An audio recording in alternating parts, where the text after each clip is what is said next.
Hello and welcome back to my channel The Bleach Fanfiction. Join us as we explore the world of fanfiction and fantasy and bring you the best story and discussions. This is the second part of What If Ichigo Traveled Back in Time. So give this video a like and subscribe for more videos in future. So let's get into the fanfic. Chapter 2. Yoruchi-sama. No sooner had Suzuki set foot in the Shihoin clan grounds than a blur appeared out of nowhere. Suzuki jerked on reflex, staring in wide-eyed fascination at the very alive, and very young Suifeng throwing herself at Yoruchi. Laughing, the woman caught the girl, ruffling her black hair affectionately. Sometimes, he wondered if Yoruchi had ever regretted leaving her protégé behind. Perhaps Yoruchi had been trying to let Suifeng step into her own right, out of her shadow, but it did not happen. Leader of the Stealth Corps, captain of the 2nd Division, mastery of Shuanpa, the Shunko technique, all it drove Suifeng to do was to try to fill shoes too large for her. If he did not think about it too strong, he could almost pretend they were two different people, and in a way, they were. The Suifeng in front of him was not the Suifeng he knew, and with any luck, would never have to go through the pain and betrayal that would shape her into the woman he knew. But this was good, it meant that he could compartmentalize, and pretend he was not staring at someone whose passing he had mourned. It helped that he had never seen her dead body before it dissolved into Raisher particles, only heard about it secondhand. Inevitably, his thoughts turned to those whose bodies he had held, before their bodies scattered into the surroundings. Would he be able to remain as composed as he was right now? Without warning, a whisper of Ryatsu forced Suzuki to duck out of the way instinctively as a fist smashed into where his face had been a moment ago. He glanced around wildly, spotting Yoruchi leaning against a nearby tree. To his surprise, she tilted her head much like a cat might do and gestured him to go ahead. Eyes widening in surprise, he nevertheless did as bidden. Although Suifeng would grow to become a formidable opponent in the future, right now compared to his skills, honed with death and desperation, she was only an amateur. The next time she blurred out of focus, Suzuki grabbed the arm headed his way. To her credit, Suifeng barely paused, using his hold as leverage to kick out at Suzuki's midsection. He casually blocked the hit with his other arm, channeling a slight bit of Ryatsu into it to cushion the blow. His opponent paused, scowling minutely and shooting him a calculating glance. With what was undoubtedly Ryatsu-enhanced strength, she wrenched backwards the arm he had captive, at the same time using the momentum to flip into a one-handed handstand and kicking out both legs at him. Suzuki leant backwards, releasing her arm right before she could pull away. The lack of anchor caused Suifeng to overbalance and land in an undignified sprawl on the ground. Suzuki bowed properly, as equals to each other, as she clambered back to her feet, cheeks flushed red with embarrassment. Yoruchi-sama, who is he? The woman smirked. Remember how the council is bugging me to produce an heir?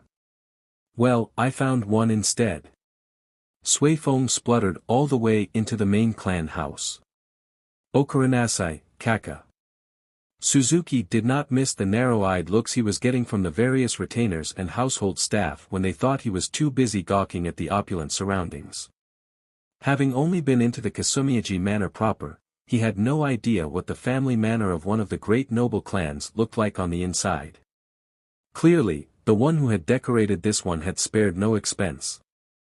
Rafters crossed high over his head, heavy tapestries glittered beyond entryways, and carvings adorned practically every other pillar they walked past. They probably think you're my new lover. He tripped and nearly fell at the sudden intrusion into his head. Nearby, where they thought him unable to see them, people were shaking their heads. Although he was sure she could see them too, Yoruchi ignored them all, striding on with all the confidence of someone born into royalty. Alarmed at her sudden words, Suzuki dearly wanted to ask her if she was joking, but had no means of replying.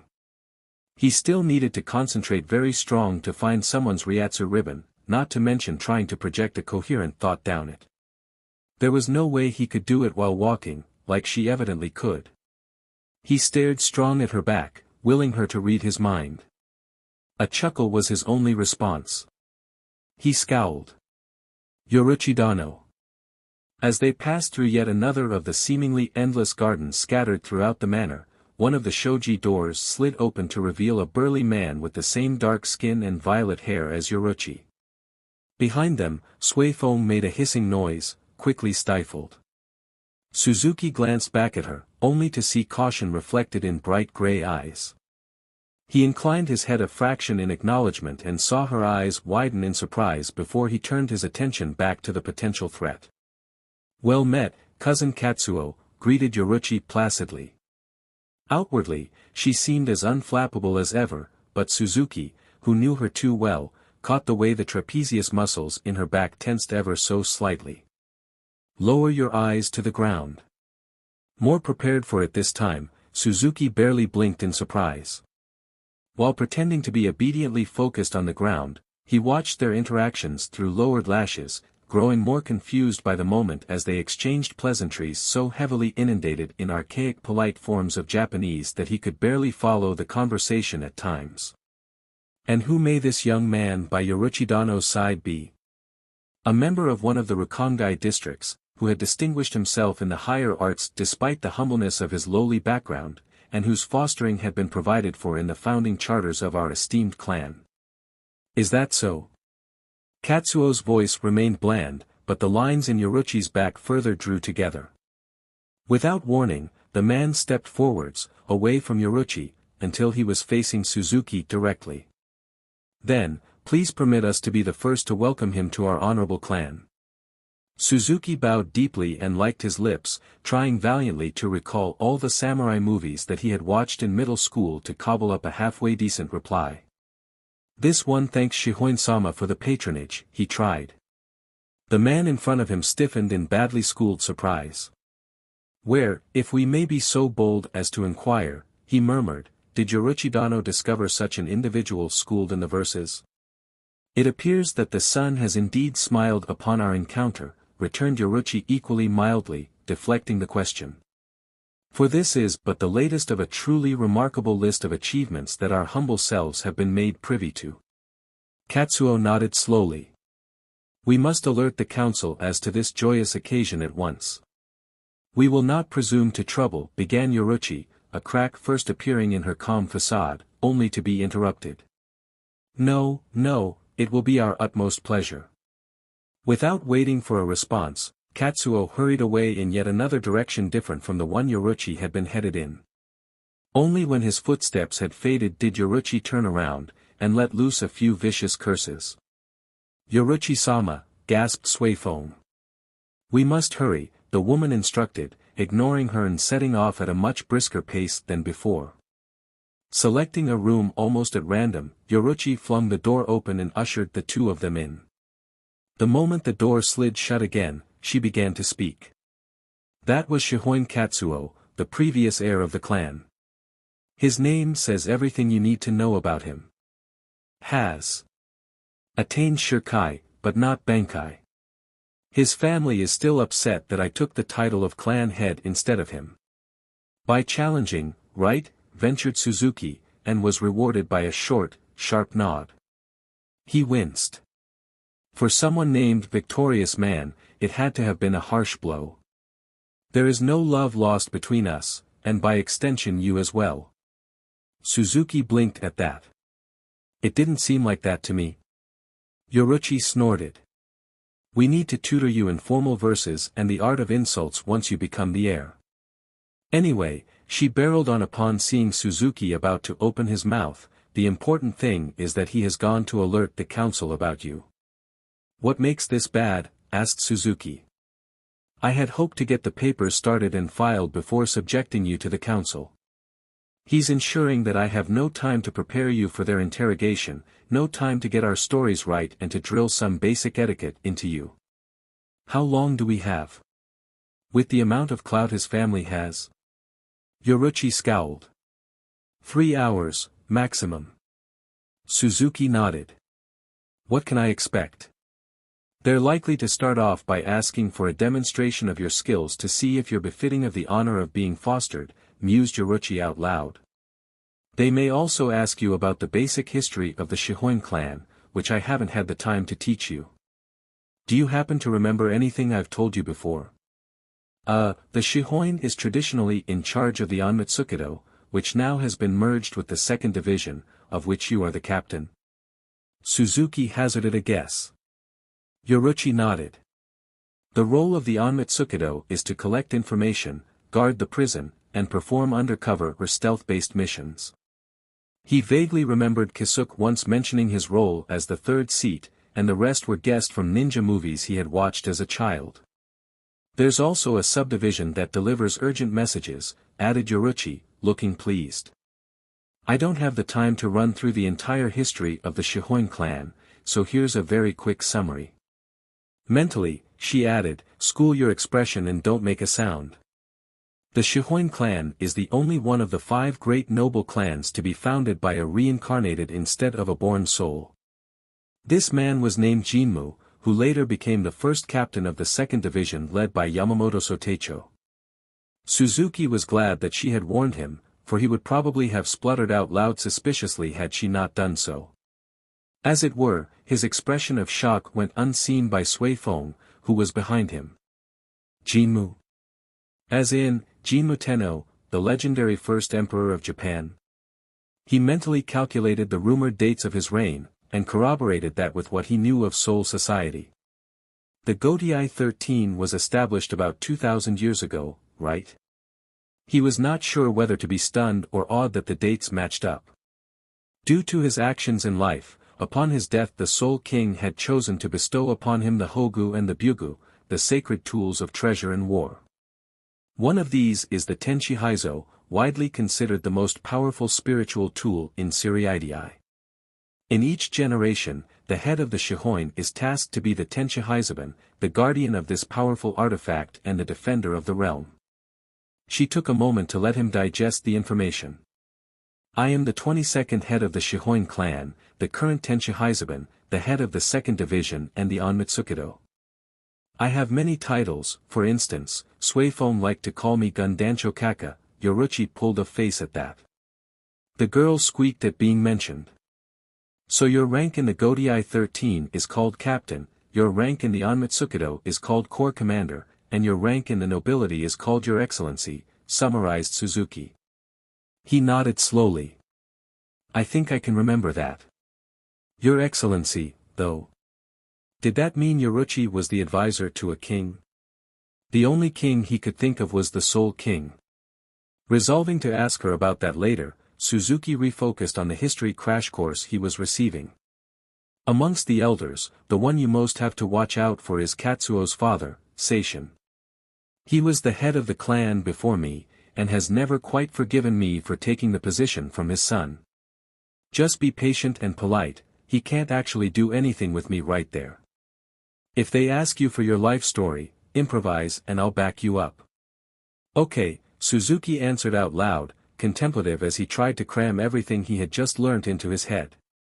Closest to the door, Sui Feng suddenly perked up. Yoruchi-sama, she called. Already? Yoruchi scowled. They must have pulled out all the stops. She clapped a hand on his shoulder as she jumped to her feet. Right on cue, the door slid open, revealing a young child. She bowed deeply. Yoruchi-sama, the presence of your foster has been requested at a council meeting. Giving the girl a nod, Yoruchi swept out of the room, as regal in her sleeveless and backless Onmitsukido uniform as though she were in full formal kimono. So this is the boy, murmured one of the old men lining the seats in the council chamber. In his position facing the entire council, Suzuki felt as if he were on trial. It was certainly meant to be daunting for a child fresh out of Rukongai, he supposed, but he had faced down far worse monsters than an assembly of elderly past their prime. It did not mean that he would underestimate them, of course, they had likely been playing the political game several lifetimes longer than he had been alive, but he did not fear for his life. If Yoruchi-san could face down the entire Central 46, he could face down a council of 16. You speak thus convincingly, but I believe I speak for the others when I say that I would like a live demonstration of these skills, declared one of the men present, seated at a place of honor. Yoruchi bowed. Certainly, Seishin Dano. At a gesture from Yoruchi he stepped forwards, determined to do his best. Flare your Ryatsu, she instructed. Remember, only the level of a lieutenant. Obediently, he followed suit, letting a trickle of Ryatsu escape from his tightly compressed reserves. The council members exchanged looks of curiosity, and even some of the vehement protesters were looking interested. Suzuki had no doubt there were several silent discussions going on about him. We will adjourn to the courtyard for actual combat, decided a tiny old lady with so many wrinkles on her face that Suzuki briefly wondered how old she actually was. She looked as if she could have been Yamamoto's age, and for all he knew, she could really be. Suifeng, called Yoruchi as soon as they had stepped outside. The girl appeared next to her in a whisper of Shuunpa. What is your wish, Yoruchi-sama? If I may, introduced Yoruchi. This is Suifeng, the current leader of my personal guard. She is an accomplished combatant at the level of a squadron leader in the Onmitsukido. The girl in question blushed at the praise. Suzuki watched her avidly. So this was what Suifeng had been like a century ago. He could not help but wonder what would have happened if Yoruchi had taken Suifeng with her the night she left Soul Society. This is your opponent. Hakuda and Ho-Ho only. Begin. It was a demonstration of his ability, not Suifeng's, and Suzuki reacted accordingly. At once, he shot forward, adding just a slight touch of Ryatsu to his steps to turn it into a slow Shuunpa. Suifeng blocked his initial barrage of attacks, returning a roundhouse. Kick. Suzuki smoothly kicked into a faster Shuunpa, blurring and reappearing behind her. Suifeng's eyes widened at the sudden display of speed, automatically dodging and sending him a Ryatsu-enhanced punch. As before, Suzuki grabbed her arm, but this time used her momentum and surprise to toss her in a judo throw over his shoulder. He pinned her to the ground, looking up at Yoruchi for further guidance. Yoruchi nodded in approval, so he offered Suifeng a hand up. His opponent took it, face again blank of emotions. Was that to your satisfaction? Yoruchi asked the council. They muttered amongst themselves for a while. What is your opinion of his combat ability, daughter of the Feng family? One of them, not Seishin, finally asked. Nanashi-san is more skilled than I, replied Suifeng, rather stiffly. Several council members seemed to take her assessment at face value, though the majority of them looked at least slightly dubious. It is well known that the girl has Yoruchi-dano's favor, countered one of them. Suzuki barely held back a snort. As if Yoruchi's approval of someone else meant anything to the girl, who made it her duty to be suspicious of anyone and everyone close to her mentor. Suifeng's hatred of Yoruchi's best friend was legendary. Perhaps we should arrange for an independent evaluation then, suggested Yoruchi. I approve of that. Suzuki's eyes flickered almost unnoticeably to Seishin. It appears that Seishin Dano has someone in mind already, murmured Yoruchi thoughtfully. I would propose my son, Katsuo. As the previous clan heir, it seems fitting that he is allowed to test your choice for this position. Suzuki could barely hold in a sigh this time. Katsuo, of course. Why was he not surprised in the least? However, there was an instant uproar at Seishin's words. Suzuki, who was right next to Yoruchi, could feel the slightest hint of irritation in her tightly controlled Ryatsu. What did he miss?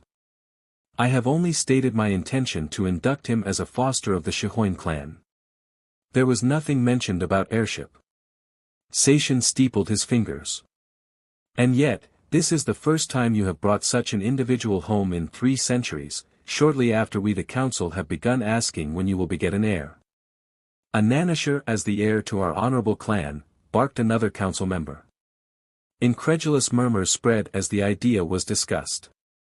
Suzuki scowled ever so faintly. From Kurosaki Ichigo to Nameless of Rukongai in just a day. He had never before really grasped the difference between nobles and commoners until now. If this was what Byakuya had to deal with all the time, he could begin to understand the other nobles' attitude now. He felt a surge of sympathy for the man, who had endured this process twice, once for his wife, once for Rukia. For his cherished one to be caustically termed Nanisher, as if her name did not exist just because she was not born a noble, it offended his 21st century morals. Their superiority complex reminded him a little of Aizen, actually. After 4 years, Aizen still only ever called him Ryoka boy or human, refusing to acknowledge him just because he had not been born as a Shinigami. "We do accept your proposal," announced Yoruchi fearlessly, slicing through the cacophony like a knife through butter. Seishin's eyes widened slightly, before his face fell back into its impassive mask. "Very well then," he declared, raising his voice. "Katsuo." Unlike Suifeng, when Katsuo appeared not the slightest movement nor sound was detectable. "Yes, Oto-sama. This is your opponent for the position of the next clan heir." "As you command, Oto-sama." Without warning, Katsuo vanished from sight, and Suzuki barely skidded backwards to avoid the blow aimed at his temple. He grimaced. That would have hurt. It was followed by 3 quick jabs that he twisted out of the way of, trying to put some distance between them. "He's aiming to kill." Suzuki froze for a fraction of a second, but it was all Katsuo needed. An open-palmed smack to his sternum sent him flying, crashing into one of the pillars, which splintered under the force. Suzuki braced his hands on the ground, feeling blood bubble up the back of his throat. He turned his head and weakly spat out a mouthful of blood. Not good, that last blow definitely cracked his sternum and fractured a few ribs. Katsuo had been aiming for his heart. Had he been anyone else, he would have died. As it were, only instinct had saved him. He had redirected enough Ryatsu to just barely counter and redirect most of the force aimed at his heart, at the cost to the rest of his body. Had he been a normal Rukongai civilian, the battle would have been over. Suzuki peered up through the bangs shadowing his face, catching Yoruchi's eye unerringly. She was frowning ever so slightly, but unlike Suifeng beside her, she looked neither alarmed nor horrified. So, Yoruchi believed that he still could win. Even as he watched, her eyes flickered downwards in a silent apology. He took a few experimental breaths, pleased when they did not hurt excessively. He could still do this. Everything depended on him defeating the man standing before him. This was something that he understood, more than political battles or tactical plans. This was something that he could do, that he excelled at. He was fighting not only for himself, but for his new brother Yukimaru, for Yoruchi-san and Kisuke-san, for his father, for Inoue, for all his friends in the future. He would not fail them. He would protect them all. Taking a deep breath, Suzuki got to his feet. "Is that all?" To his credit, Katsuo's eyes merely narrowed and he slid back fluidly into a combat stance. Going on the offensive, Suzuki shot for the other man at a speed he had not displayed previously, and was rewarded by a small gasp as Katsuo almost did not manage to dodge in time. He swept his right leg to the back of Katsuo's knees, at the same time bringing his hand down in a devastating chop across the other's neck. Katsuo arched his back, smoothly bringing himself into a backward somersault to avoid both attacks while at the same time kicking out at Suzuki's right leg. Not bothered by the attack, Suzuki completed both motions, using his hand to deflect Katsuo while his body twisted sideways with the movement of his leg.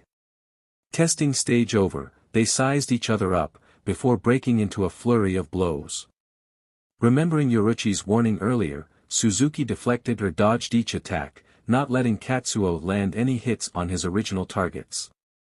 He was not well versed enough in either martial arts or human anatomy to understand why she had called them killing blows, but even he could see that many of Katsuo's attacks were calculated to inflict crippling damage. Increasing his speed further, he frowned as Katsuo matched him, neither side gaining an overwhelming advantage. They broke apart, each gasping for breath, assessing each other. Suzuki was still favoring his ribs, but he knew that Katsuo had at least a fractured leg in addition to a growing collection of bruises. Drawing back slightly, Katsuo's eyes narrowed and he leapt forward suddenly, at what was likely near his top speed. Wary, Suzuki settled into a defensive stance. In the middle of his charge, Katsuo unsheathed the sword strapped to his leg. No, not a sword, it was too short, this was either a Kyowakizashi or a long tanto. The straight blade suggested a tanto, although Suzuki did not know enough about weapons to be sure. He would have to rectify that. From the fleeting look across Yoruchi's face, he was prepared to bet that this was Katsuo's Zanpakuto and not just a normal dagger. Then there was no think, because Katsuo was on him, and had the other man been so fast earlier? Suzuki dropped the block he had put up by habit, leaping backwards to give himself more space to maneuver away from the tanto. He was not going to test the strength of his resolve against that, not with the determination gleaming in Katsuo's eyes, and especially not when he had to consciously dampen his output to a minimum. A few strands of indigo floating past his vision told him that he was not fast enough. Suzuki resisted the urge to watch them fall. "Thanks for the haircut," he told the other impishly. Katsuo growled, ever so faintly, his aloof mask crumbling at the edges. However, Suzuki was at a disadvantage, and both of them knew it. The Zanpakuto gave Katsuo extra reach, something Suzuki could not counter barehanded unless he was vastly faster than Katsuo. After watching Katsuo move, he would not bet his life on that. Suzuki ducked under a swing, and swerved hastily sideways as Katsuo smoothly transited from a slash aimed at CHST level into one downwards. He was as good a swordsman as he had been a Hakuta combatant, definitely worthy of the title of clan heir. What would he give to have a weapon with him right now? Only his finely tuned senses warned him of an incoming object aimed for his head, and he snatched the wooden bakken out of mid-air. "This was his weapon when I found him," announced Yoruchi amidst the fresh outbreak of muttering. Suzuki tried to school his face from showing his surprise. Where did she even get that wooden training sword from? Then his gaze skittered past her, onto the scowling Suifeng, and then to the blonde who had somehow appeared beside them while he was concentrating on Katsuo. DMN that man for thinking of everything. Katsuo eyed the slim piece of wood, one eyebrow raised. Suzuki hefted it experimentally in his right hand. It was just the right weight for Tensa Zangetsu too. Definitely Kisuke's work. Only the Getabashi would have the inclination and the audacity to weigh his bankai. Just the feel of a sword in his hand settled his frazzled nerves. Suzuki settled into a basic stance that he had developed for Tensa Zangetsu, senses at full alert. Metal screeched off wood, Suzuki having such to a two-handed block at the last moment, legs spread for better balance, one hand braced against the wooden blade to catch Katsuo's swing. Katsuo's eyebrows shot up. Suzuki smirked in a clear challenge. The other man did not disappoint, blurring into motion so fast Suzuki had to rely on his burgeoning Ryatsu senses to keep a lock on the other man, receiving a few shallow nicks on his limbs for his trouble. Like fighting Jin during the fake Karakura town battles, he was slowly getting used to Katsuo's timing and habits. Swaying out of the way of an upward swing, Suzuki swung his own bakken upwards, locking their blades and forcing them away from their bodies. His left hand snaked towards Katsuo's sternum in a blow that should incapacitate the other man. Not a trace of apprehension in his features, Katsuo tossed his tanto in a high arc over his head. Suzuki almost did not react in time as Katsuo's other hand came up, lightning fast, caught the tanto by the hilt without even looking and scored a deep gouge across his clavicle. The blade bit into bone, caught for a moment, and then pulled free. He's ambidextrous. To his surprise, Katsuo drew back without pressing his advantage, eyeing the slash in his shoulder with deep interest. Too late, Suzuki realized that he had instinctively concentrated his Ryatsu to the wound, stifling the flow of BLD to a trickle and turning the debilitating injury into a non-critical one. It was a technique that Anohana Taicho had taught them before they had set off to challenge Aizen in Hueco Mundo, something that could mean the difference between life and death if done right. After all these years, it was already second nature. Katsuo's contemplative look transferred to his own Zanpakuto, glistening red with BLD. Suzuki could almost hear the gears in his brain turning. If even taking him by complete surprise in close quarters did not work, then Then Katsuo grinned, ever so faintly. Suzuki had perhaps half a second to feel truly alarmed when Katsuo spoke for the first time in their battle. Kiro, Kiso. Half incredulous, half stunned, Suzuki took the first few moments just to observe. The single long tanto turned into a pair of shorter tanto, each with the same diamond shapes decorating its hilt. What was more perturbing was that each tanto was double-edged unlike a regular sword or knife, and on top of that the blade tapered to a point at the tip. The small daggers did not look very impressive to most Shinigami, perhaps, but Suzuki was no novice who measured power by size. If the release command had meant anything, the deceptively thin blades would slice his Bakken in two if he tried to use it to block. Katsuo spun one and then the other idly, shifting both of them into a reverse grip. Suzuki's eyes flickered over the confident way he held them, seeing a surety born from decades of experience and not false bravado. Despite the unconventional style, this was no amateur he was facing. In the span of a single blink, Katsuo was gone. Suzuki threw himself backwards with a Ryatsu-enhanced jump, and not a moment too soon, for Katsuo appeared in his previous position, daggers poised to stab through his abdomen. He finally understood what to be "shihoin fast" meant. And to think, he had thought it was a term coined for Yoruchi-san alone. Suzuki growled low in his throat. To hell with her directive, if he continued displaying the skills of a mere lieutenant he was going to get killed. The next time Katsuo charged, Suzuki vanished with a loud crack. Katsuo halted a fraction of a second before spinning abruptly around, raising his daggers in a crossguard. Suzuki appeared above Katsuo, gathered his Ryatsu and shouted a "Ki." There was no room for error, no doubt in his steely resolve. There was the sound of metal upon metal. Using their locked blades as leverage and the momentum from his jump, Suzuki delivered a powerful knee drop directly into Katsuo's solar plexus. The other man choked, loosening his grip on his daggers at the Ryatsu-enhanced blow to his unprotected stomach, and staggered backwards. Pressing forwards, Suzuki swept both his legs out from under him with a vicious kick and brought his own sword smashing down with another loud cry. The Bakken buried itself a few inches into solid rock, so close to Katsuo's face that he briefly went cross-eyed staring at it. The silence was deafening. Suzuki leant heavily on the Bakken, gasping for breath. Now that the adrenaline rush was receding, his injuries were clamoring to make themselves known in a most painful manner. He gingerly laid a hand on his ribs, where Katsuo had landed his first blow, and tried to ease the small jolts of pain each breath caused. Surely Seishindano has no further objections. There was an even longer pause this time, long enough for Katsuo to slowly get to his feet, his Zanpakuto held loosely in one hand. "May I?" he asked, gesturing to the Bakken. Suzuki eyed him, and then nodded. Just in case, he edged into a semi-defensive stance. Katsuo yanked the Bakken out of the ground with one hand and gave it an experimental swing. Then, without warning, he brought his Shirkai daggers down on the blade. The wood splintered cleanly with a sharp crack, the unsupported end clattering to the ground. Picking the dropped end up, Katsuo inspected the cut edges carefully. Frowning slightly, he then proceeded to snap one half of the Bakken into another further two pieces, ignoring Suzuki's outraged protests.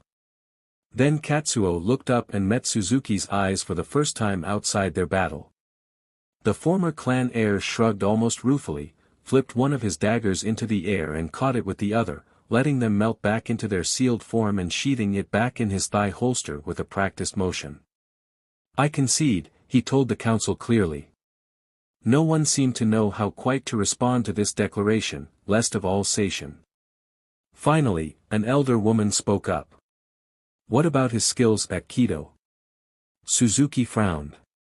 Was she kidding? How could a Rukongai civilian know anything about Kido? He nearly missed the shadow of a smirk on Yoruchi's face.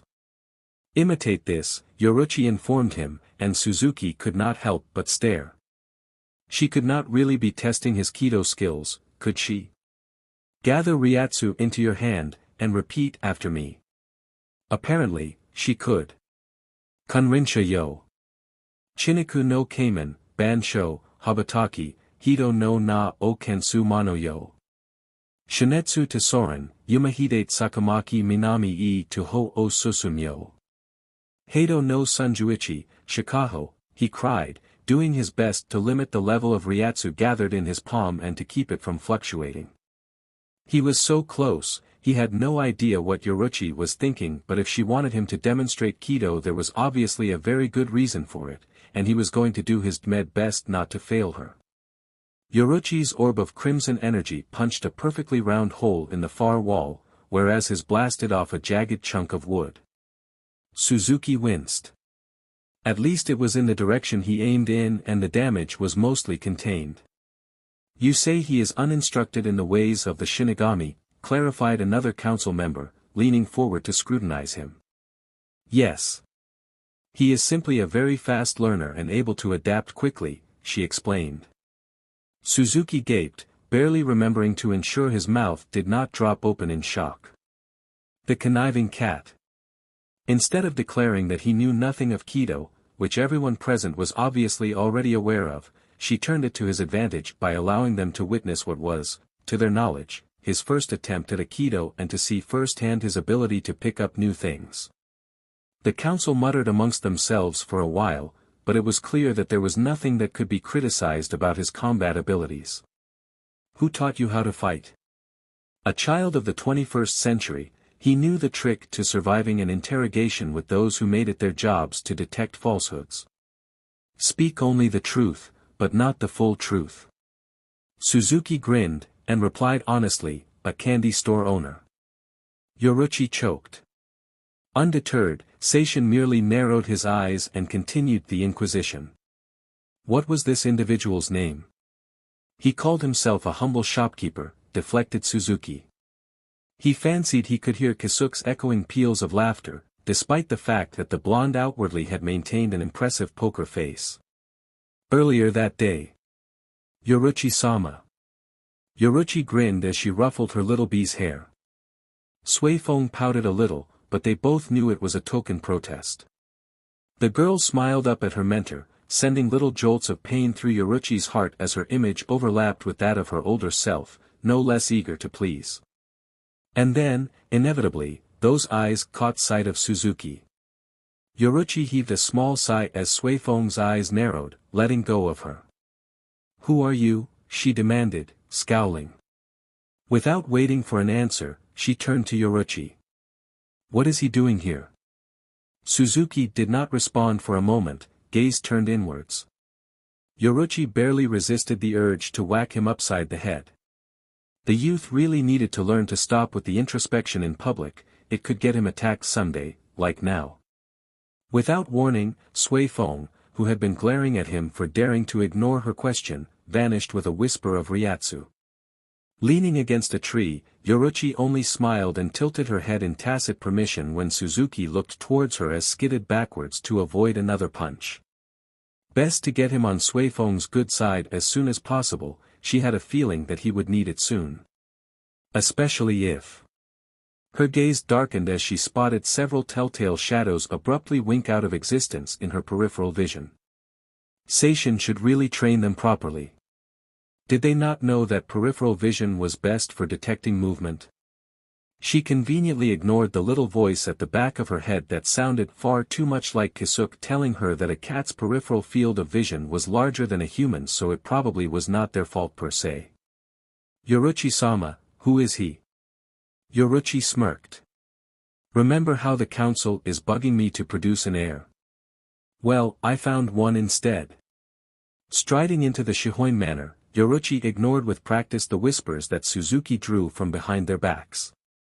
The perks of preternatural hearing meant that unlike the youth, she could hear the uncomplimentary things they were muttering under their breaths. Clearly, they were not working strong enough if they had the time to stand around and gossip about her SEC life of all things. She raised an eyebrow upon hearing a particularly imaginative tale involving her, Kisuke and Suzuki in a love polygon rivaling that in a soap opera. Really now, perhaps she should recommend him for a post at Siriidii Communications, his time might be better spent there. Just to tease the youth, she dropped a hint of the idea in Suzuki's head. It was so amusing to watch him trip over nothing, cheeks flushing a flaming red, that she could not help chuckling. The youth was still too fun to tease sometimes. Her ears twitched at a barely perceptible sound and she sobered immediately. "Lower your eyes to the ground." She noted with approval that Suzuki followed suit without a single protest. Good. If nothing else, maturity in a war had taught him to defer to others' judgment in emergencies, and this certainly qualified as one. "Well met, cousin Katsuo," Yoruchi greeted. "Who knew how many scouts you had sent out before you arranged for this little accidental meeting?" Katsuo smiled genially back. "Upon receiving word of our honorable head's return, we hastened to greet her. You were not the slightest bit discreet in your little display, cousin." Yoruchi sniffed slightly. Still as pretentious as ever, carelessly wielding the royal "we" as if it were his BRTH right.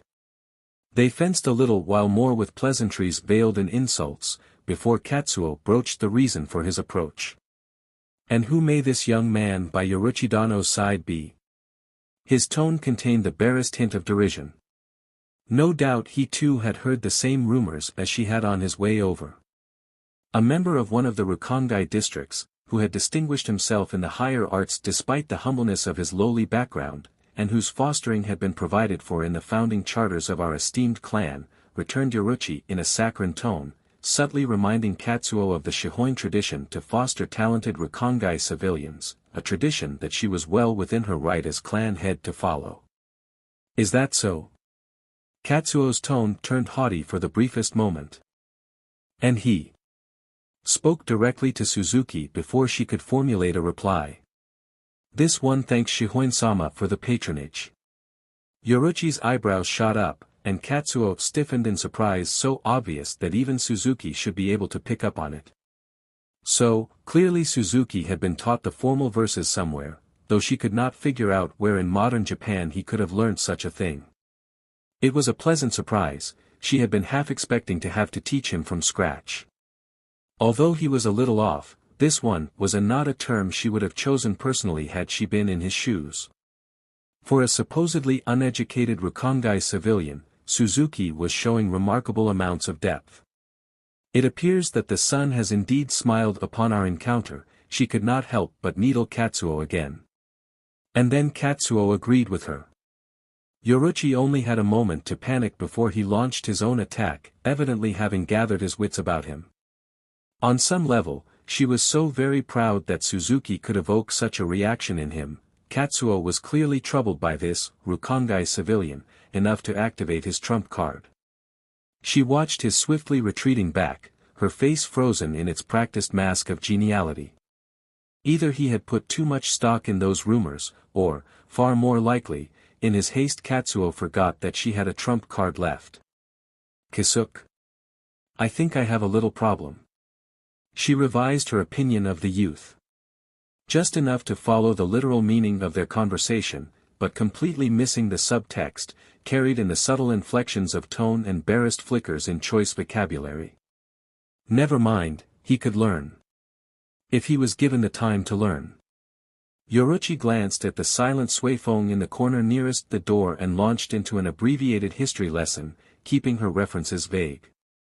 "I would propose my son, Katsuo. As the previous clan heir, it seems fitting that he is allowed to test your choice for this position." Yoruchi bit the inside of her cheek harshly, not letting a trace of irritation show on her face. "Breathe. He's testing you. I have only stated my intention to induct him as a foster of the Shihoin clan." There was nothing mentioned about heirship, she announced out loud, at the same time transcribing the conversation word for word down the line of communication that she had established with Kisuk shortly after the meeting began.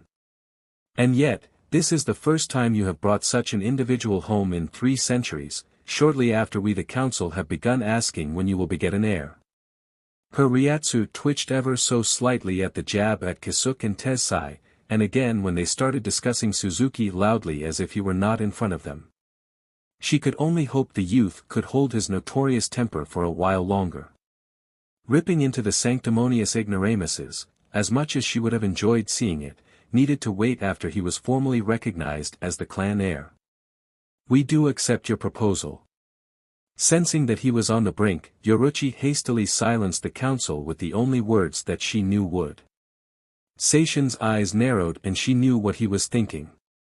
A Rukongai civilian in a spar with Shihoin Katsuo, the current corps commander of the executive militia branch of the Onmitsukido. Katsuo. Yes, Oto-sama. This is your opponent for the position of the next clan heir. Halfway through her transmission, Yoruchi loosed a startled curse as the words registered. So this was what they were after, she muttered grimly. If Katsuo could not be the clan head, he could be her clan heir, all this phrased in a challenge that she could not back down from, now that she had declared Suzuki her champion. Seishin had clearly planned this. Kisuke was silent for a long while. Monitored the situation. The battle commenced, and Yoruchi became increasingly alarmed as Suzuki went on the defensive, as he was wont to do, to observe the movements of a new enemy before he began his counterattack. He seemed completely unaware that Katsuo was not testing him, like his regular enemies usually did. Those were not sparring techniques. The first blow to the temple was aimed directly where one of the main arteries to the brain lay, and each further jab was to a major pressure point. A single hit would mean the end. She had to warn him. He's aiming to kill. And then Suzuki froze, so slightly that it was likely most of the council did not even pick up on it, but not someone as honed in combat as Katsuo was. Suifeng's Ryatsu rippled in slight distress as an open-palmed smack meant to crush the heart sent Suzuki flying directly into a pillar. Shadowed brown eyes glanced up, directly at her, their owner remaining still for a moment. Yoruchi lowered her eyes in a silent apology. There was no time for anything more elaborate, for Suzuki was already getting to his feet, determination glittering in his Ryatsu. Katsuo narrowed his eyes and settled into his favorite offensive combat stance. Like the rest of the corps commanders, Katsuo had been extensively trained in anatomical knowledge. Unlike most of them, however, his fighting style aimed more to cripple rather than disable, pinpointing the exact locations on his opponent that would allow him to inflict maximal damage. Suzuki, on the other hand, tended to subconsciously pull his blows before they became fatal or aim for non-vital areas. Katsuo turned his dodge into a backflip to avoid both of Suzuki's attacks, using his nearer leg to kick out at Suzuki's outstretched leg in a move that would dislocate the youth's hip should it connect. Bouncing on the ball of his feet, Suzuki met Katsuo head-on, deflecting or dodging the other man's blows such that none of them hit their original targets. Yoruchi was reluctantly impressed. It looked like all it took for Suzuki to really get going was knowing that his life was on the line.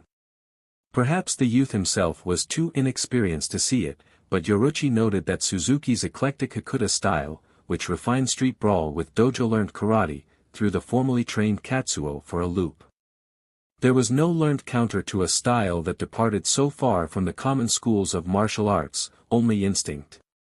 Katsuo was doing an admirable job of learning on the fly, but now and then a hit would come from a totally unexpected direction and take him completely by surprise. Then Katsuo leapt forwards, drawing his tanto in a classic Iaido move that would take Suzuki's head off if it connected. Yoruchi watched the armed Katsuo press his advantage with the unarmed Suzuki with no small amount of trepidation. They were already nearly evenly matched in Hakuta. To add a weapon into the mix tipped the balance vastly in Katsuo's favor. A very familiar Ryatsu winked into existence beside her. "My apologies for the interruption," Kisuke murmured pleasantly. "Here is the item that Yoruchi-san had requested." Without another word, he lobbed the slim piece of wood in his hands at Suzuki's head. Yoruchi held back both a bark of exasperated laughter and an incredulous sigh as Suzuki reached back and caught the Bakken with one hand, without even looking at it. That was Kisuke all right, always doing his own thing with no regard to anyone else. She had long learned it was best to just give him free rein, and follow at a safe distance to pick up the pieces left in the wake of his destruction. "Do you even know the meaning of bed rest?" It was a rhetorical question, they both knew, and Kisuke did not bother giving a Verbal. Reply. Suzuki fluidly settled into his standard offensive stance for Tensa Zangetsu, built for speed and agility. She could almost see several of the council members taking note, and mentally grinned. Another point in his favor. Katsuo's tentative first slash was blocked confidently, the youth having transited smoothly into the two-handed block that he favored with his old oversized shuriken. A hint of uncertainty flitted across Katsuo's face. Suzuki's self-assurance poured off him in waves, solidifying in the Bakken in his hands. There was not a single idle thought, not a shadow of doubt that the wood could withstand metal. Only the fierce determination to win burned in his Ryatsu. In that moment, she was so proud of him that it hurt. Kiro, Kiso. Yoruchi twitched before she could stop herself.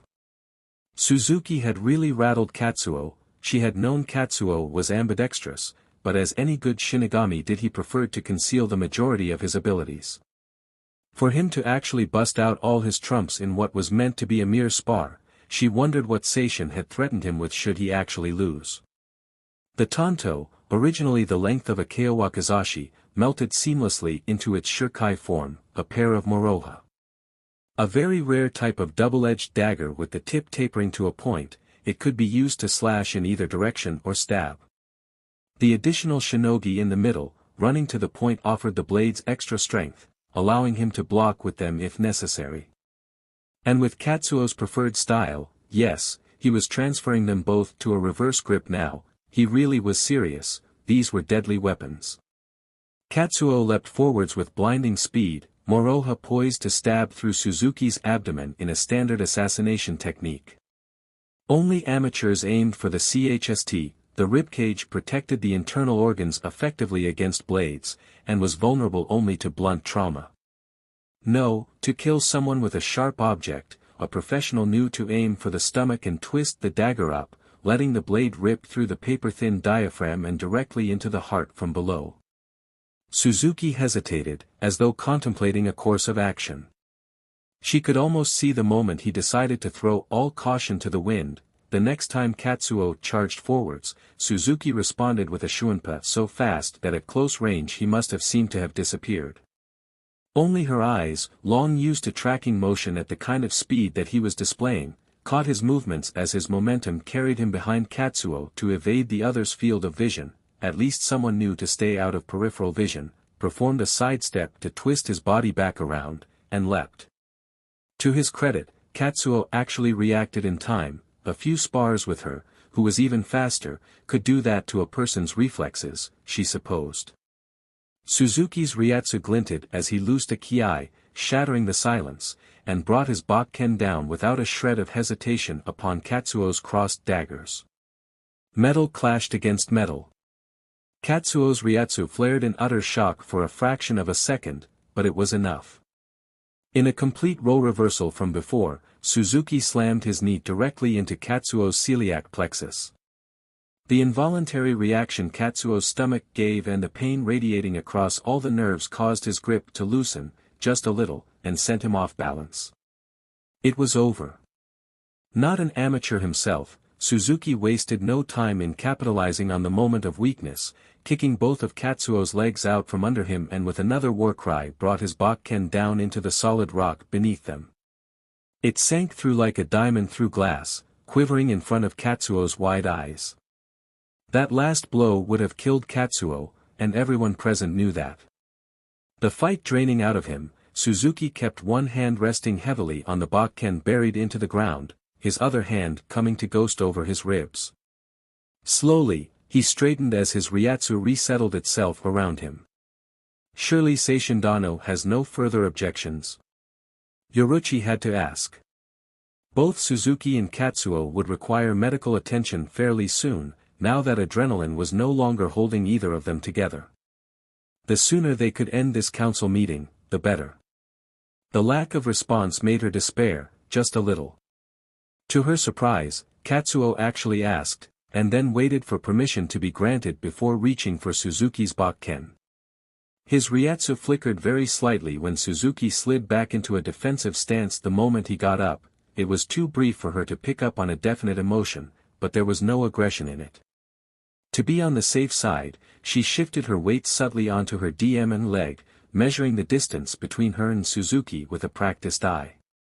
Should Katsuo try anything, she would be poised to interfere, as was her right, now that the battle was rather decisively finished. Even Seishin would be strong-pressed to declare it inconclusive just because Katsuo did not declare his defeat aloud. Katsuo peered at the slim piece of wood in his hands, tested its weight, and sliced it into two with a single swing.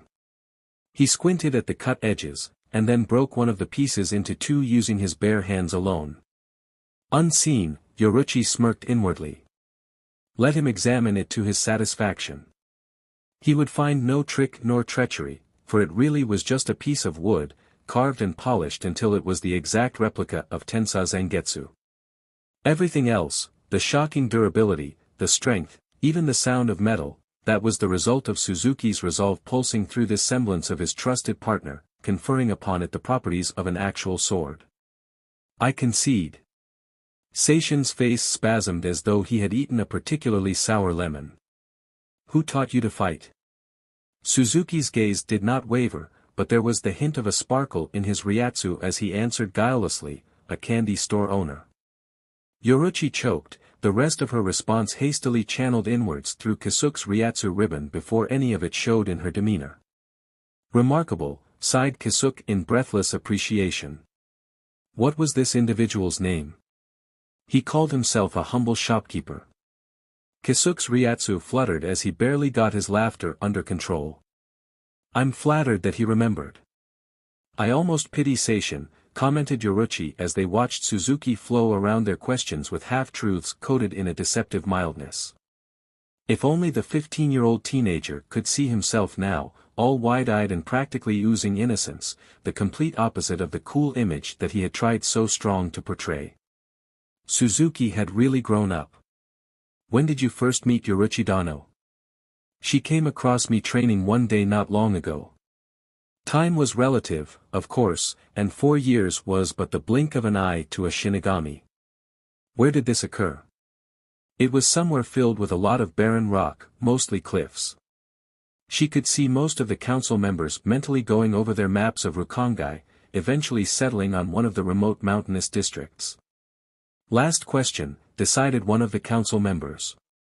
She steepled her fingers and leant forwards. Are you the secret love child of Yoruchi Dano and Urahara-san? Suzuki turned very incredulous eyes on the speaker. No. Not that he is aware of, corrected Seishin in an unconvinced tone. Yoruchi stared. When, she asked in utter disbelief, would this have happened? There had been many long-term missions in Yoruchi Dano's youth. Some of which extended for decades, countered Seishin calmly. And we all know the indiscretions of youth. His gaze flickered briefly over his own son and Suzuki before coming to rest on her. Yoruchi bristled, rage bubbling up within her at the mention of those missions. Be that as it may, interjected Kisuke smoothly, speaking aloud for the first time since his entrance. This youth is barely a few decades younger than Yoruchi-san. It would be impossible for any child of hers to reach such a physical age. She gritted her teeth and calmed herself at the warning reflected in his eyes. Improbable, not impossible, rebutted Seishin. There have been recorded exceptions in history of souls experiencing unprecedented growth rates. The blonde barely blinked. These same records also state extreme environmental stress as the chief driving force for this phenomenon. On what grounds? Yoruchi zinged back mildly, before Seishin could formulate another argument, is Seishin Dano basing these accusations? Seishin opened his mouth, then visibly took a deep breath and released it. Merely the disquiet of an old man, who feared for the honor of our esteemed head, he replied distantly. Yoruchi bowed formally. Please rest assured that no such indiscretion has been committed, she uttered in a tone of finality. It appears that all is in order, Yoruchi's great-aunt and the preceding member of the council, finally spoke. The tiny old woman fixed her gaze upon Suzuki. What is your name, child? This one is known as Suzuki, Shihoin-sama. She inclined her head in a regal nod. Then we welcome you to our esteemed clan as its incumbent heir, Shihoin Suzuki. Yoruchi beamed in approval as Suzuki threw himself into a formal 90-degree bow. Thank you very much, Shihoin-sama, he gasped out, sounding oddly like his friend, that Kachiki girl, whenever she spoke to an authority. She waited until all the council members had filed out slowly, until she could no longer hear nor sense anyone near the courtyard before speaking. Kisuke, sit down before you fall over. Suzuki gave a very visible start as his gaze shot to the blonde, who gave her a very resigned look. I won't be able to get up again, he replied very frankly. Yoruchi turned her gaze deliberately onto Sui Feng, who squeaked upon becoming the center of attention. Kisuke gave a half shrug. Her opinion of me cannot get any lower than it already is. Yoruchi frowned, considering the distance from the courtyard in which they were situated to the residential buildings and weighing their chances. Sui Feng, will you fetch Tessai to my rooms? The girl scowled at the idea of leaving her, but at a stern look from her mentor, not to mention commanding officer, she sketched a quick bow and left in a flurry of footsteps. Finally left alone with the two males, Yoruchi heaved a deep sigh and put her hands on her hips. All right, Suzuki, put a bit more pressure on your injuries, we're going to need to walk. She eyed Kisuke, taking stock of the stiff way that he held himself, and extended her ryatsu until it wrapped securely around the other. Kisuke visibly relaxed his stance now that she was supporting most of his weight, and he gave her a small nod. They made it back to the clan head's residence with no further incident. It appeared that rumors of Suzuki had already begun spreading, and now the looks he received were contemplative rather than disparaging. Once inside, Yoruchi disentangled her ryatsu from Kisuke, dropping him unceremoniously onto the tatami mats. The blonde rolled over into a more comfortable position with a grunt, but was evidently too exhausted to protest, likely the run all the way from their training hideout and the prolonged council meeting had undid whatever recovery he had managed earlier. She had no doubt that he was already halfway to the Shihoin manor when he had asked her to monitor the situation, an impressive speed given that he could barely muster enough ryatsu for a shuinpa. She turned her attention to Suzuki, who was similarly stretched out on the tatami mats, gingerly prodding at his ribs again.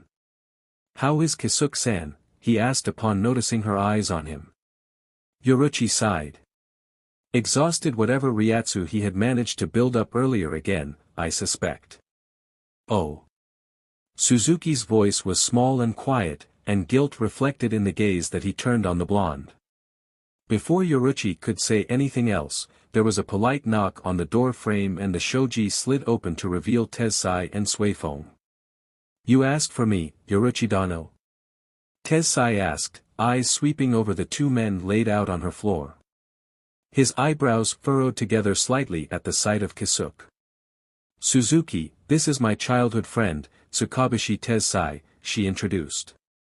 Tessai, this is my adopted heir as of today, Shihoin Suzuki. Hajimashite, Shihoin Dano. Tessai bowed formally. Call me Suzuki, replied the youth, struggling for a moment to sit up to return the bow. I'm sorry, I think I have some broken ribs and can't get up at the moment. He waved vaguely at his chst rather sheepishly, eyes fixed upon Tessai's face. To divert Tessai's attention and snap the youth out of his shock at seeing the much younger Tessai, Yoruchi added, he was in a battle with Katsuo earlier. At this, Tessai's eyes flew to hers and he inclined his head slowly at the unspoken concern, well aware of Katsuo's capabilities. Sinking fluidly onto the tatami mats in a seiza position, the man gestured to the aforementioned area. May I? Suzuki nodded slightly, and then sighed as the area was bathed in the green light of Kaido. Thank you, Tsukabashi-san. The big man inclined his head. Tessai is fine, Suzuki-dano. Thank you, Tessai-san, Suzuki repeated, giving the other a shaky smile.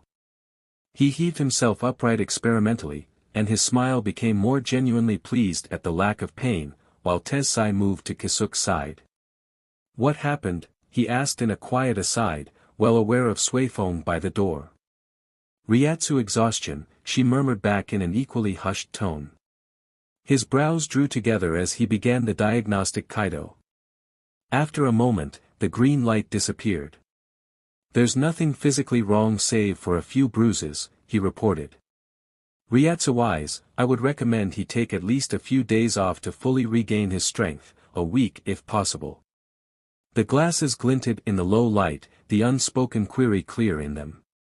"You know how he gets," Yoruichi deflected partially, but relented slightly in the face of her other childhood friend. "The way he pushes himself beyond his limits when he thinks it's necessary." She met Tessai's eyes, and they shared an understanding look. Satisfied, Tessai nodded and rose, no doubt drawing his own conclusions. "Well," Yoruichi told them brightly, clapping her hands together. "I guess I'll have to save the grand tour for tomorrow, then."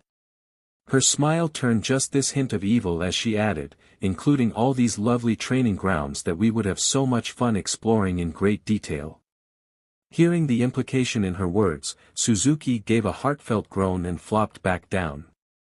Chapter 3. "So, where are we going?" Yukimaru gave Isshin a sideways glance, twitching minutely when Isshin didn't answer. His original plan had been to wander around Rukongai until he found a district that he liked. District 78 would be nice. That Zaraki guy was from 80, and he didn't feel like running into that madman yet.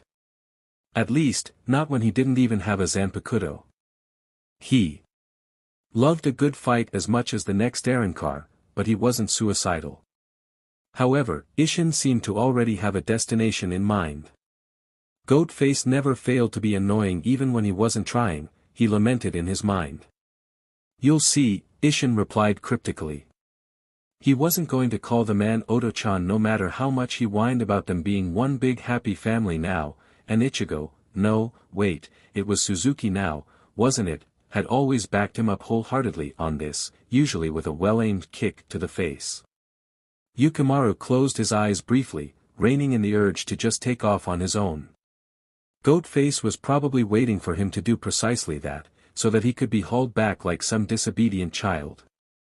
Although, he couldn't help but wonder if Isshin could actually catch him, if he truly decided to make a break for it.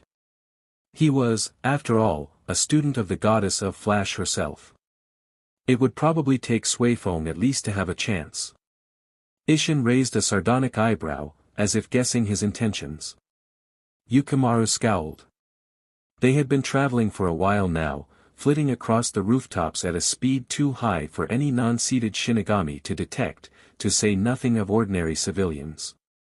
Their Ryatsu were suppressed to such a point that even a senior officer would have trouble sensing them, so even if there had been someone with eyes capable of following their movements, they would likely be written off as a hallucination. The imposing gates separating the districts from each other posed no trouble for them, who could clear the top of the boundary wall with a single leap. They were there to stop the civilians from mass migrating and potentially causing overpopulation in the lower districts of Rukongai, a leftover relic from the first Soul King, not Shinigami. "We're here." Yukimaru eyed the district number painted on the gate they had just passed. 68. Well, at least it was reasonably dangerous. He would have preferred somewhere in the 70s, but he supposed that he could always accidentally wander off after Isshin left. The boundary wall only marked the borders of the populated areas, but much of Rukongai still comprised of uncharted wilderness even back in their own time. It wasn't like the natural wildlife would be much of a threat to him. A horrible thought surfaced. Isshin wasn't taking him to a Shiba clan house, was he? He quickly shook his head. No, even the Shiba weren't insane enough to build a branch property in a district so far out, where help would take hours or even days to arrive. He turned to Isshin, about to interrogate the other man, but his voice died in his throat at the look on the other man's face. Isshin was standing stock still, face turned towards the horizon. He didn't seem to be looking at anything in particular, but his eyes were ever so slightly glazed over and the faintest shadow of a smile was tugging at the corner of his lips. It wasn't a happy smile. Yukimaru wished that he knew what to call it, because he'd seen it before, albeit only in King's memories, on the rare occasions where the twins weren't around and King chanced upon Isshin gazing at Masaki's poster. He turned his attention to the street. There were a couple of roadside stalls, if they could be loosely termed as such, with hawk-eyed shopkeepers hovering over the scant few shoppers. In a district this high up, few people had the can to buy what they needed, so thieves were the rule rather than the exception. Speaking of which, come back here, you worthless rats. A trio of children raced past, an irate shopkeeper hot on their heels. Yukimaru flicked a glance at what the boy in the lead was clutching in a white-knuckled fist. Food, From his vantage point on the roof, he could see the furtive glances the others along the street were giving the quartet, but no one moved to stop anyone. It was better not to interfere, lest you get blacklisted by either the farmers or the gangs. The children rounded a corner out of his sight, but it was immediately followed by a loud crash and the thuds of bodies hitting the ground. Yukimaru scrambled to the edge of the roof, where he could look down and see the children in a groaning pile on the ground. The breathing shopkeeper was only a few moments behind, striding up to them before they managed to untangle themselves. Pale-faced, the boy shoved the two girls behind him, turning to face the shopkeeper defiantly. I'll pay for that. Yukimaru blinked and leaned out further, catching the silhouette of a woman in the shadows under the awning of the roof he was perched on. Ah, so they hadn't tripped as he had first thought, they had run into someone. Although, that is a ridiculously generous offer, why would she do that? Maybe one of the children was hers. It's fine if I pay for them, isn't it? The shopkeeper squinted at her, but relented with a huff. That'll be 20 can. Ignoring the outraged protest, his sign said 10 can. Behind her, the woman counted several coins into the shopkeeper's hand. He frowned down at them, before pocketing the money and leaving the way he had come. The children lingered, the boy opening his mouth as if to speak. It was my fault you were caught, so I'll do it this once. His mouth snapped shut with a click audible even to Yukimaru.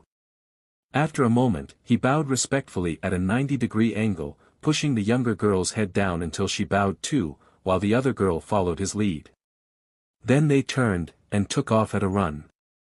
Thank you very much, Kurosaki-san. Wait. What? The woman left the shade of the overhang for the brightly lit street, and for a moment Yukimaru could only stare at the waterfall of reddish-brown curls cascading down her back as she walked away, the achingly familiar sight branding itself into his eyes. A hand landed on his shoulder. Yukimaru gasped, drawing in a large gulp of air. Only then did he realize his lungs were on fire, his stomach turning over as though he had eaten something bad, and for some reason he was feeling like someone had just punched him. Human emotions were so confusing. He channeled all his confusion into anger instead, because anger at least he understood. Explain. Isshin sighed, dropping down to sit on the roof with a last glance in the direction his future wife, past wife, had gone. I've told you how your mother and I met. Yukimaru gave a brusque nod. She saved you from a hollow when you were on a mission. Isshin rubbed a hand over his eyes. That wasn't the full truth. He paused for a moment, and Yukimaru had to bite his own lip to prevent his impatience from interrupting. It wasn't the first time I'd met her. Well, he corrected, technically, it was the first time that I'd met her in that life. Yukimaru decided, abruptly, that he needed to sit down too. He wished that Ichigo, Suzuki, stopped slipping up. Ugh, King was having this conversation with his father, not him. You knew her before she was reincarnated as our mother, he repeated flatly. Isshin bobbed his head, eyes still far away. The story slipped out in bits and pieces, how Isshin had first met her while on his way back from a mission, how Masaki, true to the memory of her that Yukimaru possessed, had taken one look at his injuries and offered him a place to stay for a night. How Isshin had, after that, gone back again and again whenever he could find the chance, as though he were a moth drawn to her flame. I was going to ask her to take my name. The light in his eyes dimmed, then, and Yukimaru knew without asking him to elaborate how this story would end. The only way to be reincarnated, after all, was to die in Soul Society. That kid, he said Kurosaki-san. He seized upon the peculiarity before Isshin could do something worse, like start bawling on him. What's the chance of someone being reincarnated into the exact same family? Isshin blinked slowly at him, eyes soft with emotions Yukimaru didn't want to, identify. You know that Masaki was an Ect Quincy, he prompted, receiving a nod in reply. During the Quincy War about 1,000 years ago, Shinigami scientists had observed that the offspring of two Ect Quincy usually had much greater Ryatsu reserves than either of the parents. Desperate to win the war, the Ect Quincy families began practicing the tradition of pure marriages, producing children with disproportionately large reserves of Ryatsu able to stand up to even Shinigami captains. And one of them is the Kurosaki family, guessed Yukimaru. The corner of Isshin's mouth quirked up. Yes, he affirmed. To find out why, Shinigami scientists tracked the reincarnation cycles of several Quincy families, and they found something. His mouth twisted on the word interesting. After death, a Quincy's Ryatsu is locked within the soul, such that they pass off as regular Rukongai civilians. Some may have slightly higher than average Ryatsu, but generally not enough to pass the Shinigami Academy entrance examination. And when two Ect Quincy have a child, the chance of this child being the reincarnation of one of their ancestors is much higher than usual. Scientists had reported seeing the same soul, over a PRD of several centuries, be reincarnated into the exact same family every single time. So, Yukimaru struggled to follow the logic, the idea almost too preposterous to consider. So in addition to the parents' Ryatsu, the child also inherits the latent Ryatsu reserves from a previous reincarnation. Yukimaru opened his mouth, and then closed it again. It was insane. And yet, the story of how Masaki had killed White, the hollow that had grievously wounded a Shinigami captain, with a single shot. Her shooting at point blank had nothing to do with it. The 11th Division could hack away at Zaraki all day and no one under 5th seat would be able to score a single wound on him. It took power of an equal or greater amount to actually make a spiritual being bleed. How Isshin had always said, if she hadn't lost her powers, Grand Fisher would never have been able to lay a single hand on her. The image of Ishida Ryukin amidst a sea of hollows, face utterly blank as he took down a Vastolord-ranked Arankar by himself, something that none of the Shinigami could lay claim to. And, of course, the Wandenrake, any of whom was a match for a Shinigami captain. Take care of her for me, will you? A blink, and he found Isshin already standing, dusting himself off. Without another word, the lieutenant crouched, and then leapt off the roof, headed back the way they had come. Yukimaru turned to face the blazing afternoon sun, the gentlest of breezes brushing against his cheek. I will, Oyaji. West Rukongai District 68 was a typical cluster of hamlets of the kind seen in some of King's history textbooks about the Heian era. Though, those mostly focused on the imperial court and the aristocrats, and were thus of absolutely no help whatsoever to Yukimaru's current situation. It didn't take long, lurking on rooftops, to find out that newcomers to the district invariably went two ways: they were picked up by an existing household, or they ended up in one of the gangs. Rare were the special cases, those who did neither. There was one such man, boy, really, on the cusp of manhood, a few days ago, who had declared in the middle of the market square that he was a Fujiwara, and had been quickly ushered away by an officious man backed by several bodyguards. Just this morning, Yukimaru saw him leave through the gate to District 67, ensconced in a palanquin bearing the name Kono on the side. That kid's an utter idiot. What would he have done if this was a district ruled by the Taira or the Minamoto instead? The who? Honestly, Suzuki huffed a breath of laughter, flopping down on the ground and crossing his arms behind his head. You could figure out that you're in the Heian era, but you didn't remember the major clans of that era? Yukimaru gave a half-shrug, mirroring Suzuki's position. How would I know that the aristocracy in the transient world would translate directly into noble clans in Soul Society? Suzuki arched an eyebrow at him. You just saw why today. Enough of those who could remember their pasts, demanding to be accorded the same luxuries as they had enjoyed in life, and you get a noble clan. Anyway, the Kono are retainers of the Fujiwara, so they've probably sent him on to the Fujiwara stronghold in District 51. It was funny. The ground should have been cold, seeing that it was made of what appeared to be obsidian, but it wasn't, not really, it pulsed internally with some unknown source of warmth. He gave the ground a suspicious look. Hopefully there wasn't a volcano buried under all that. I don't think our own mindscape can try to kill us. He scowled at the man who was supposed to be his brother now, all things considered.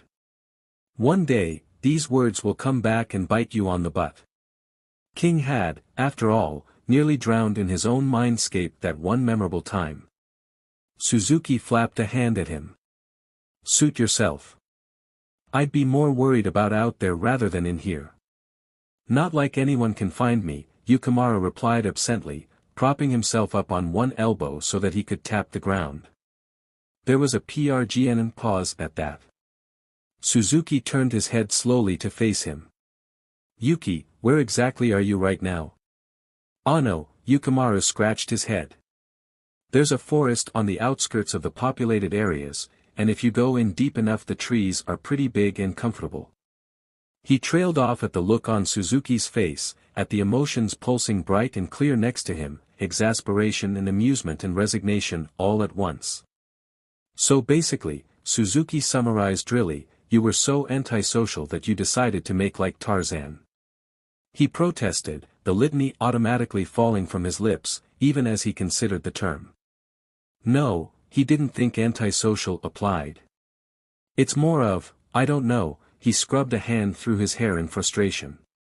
They aren't trying to kill me.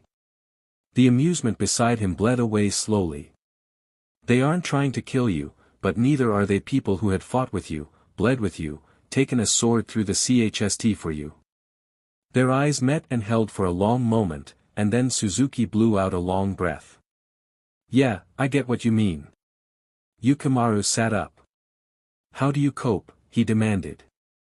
I tried to walk down the street, but it was just so strong to hold myself back, to not react when they passed too near, to not respond as I would to a threat. How do you do it? I think of those early days, before the Winter War started in earnest, when I could still pretend to be a normal high school student, just one who moonlights as a Shinigami substitute. Suzuki gave a wry twitch of his lips. It helps that few people dare to crowd the heir of the clan, and neither Yorine nor Kisuke-san registers as a threat. Yukimaru gave him a completely blank stare.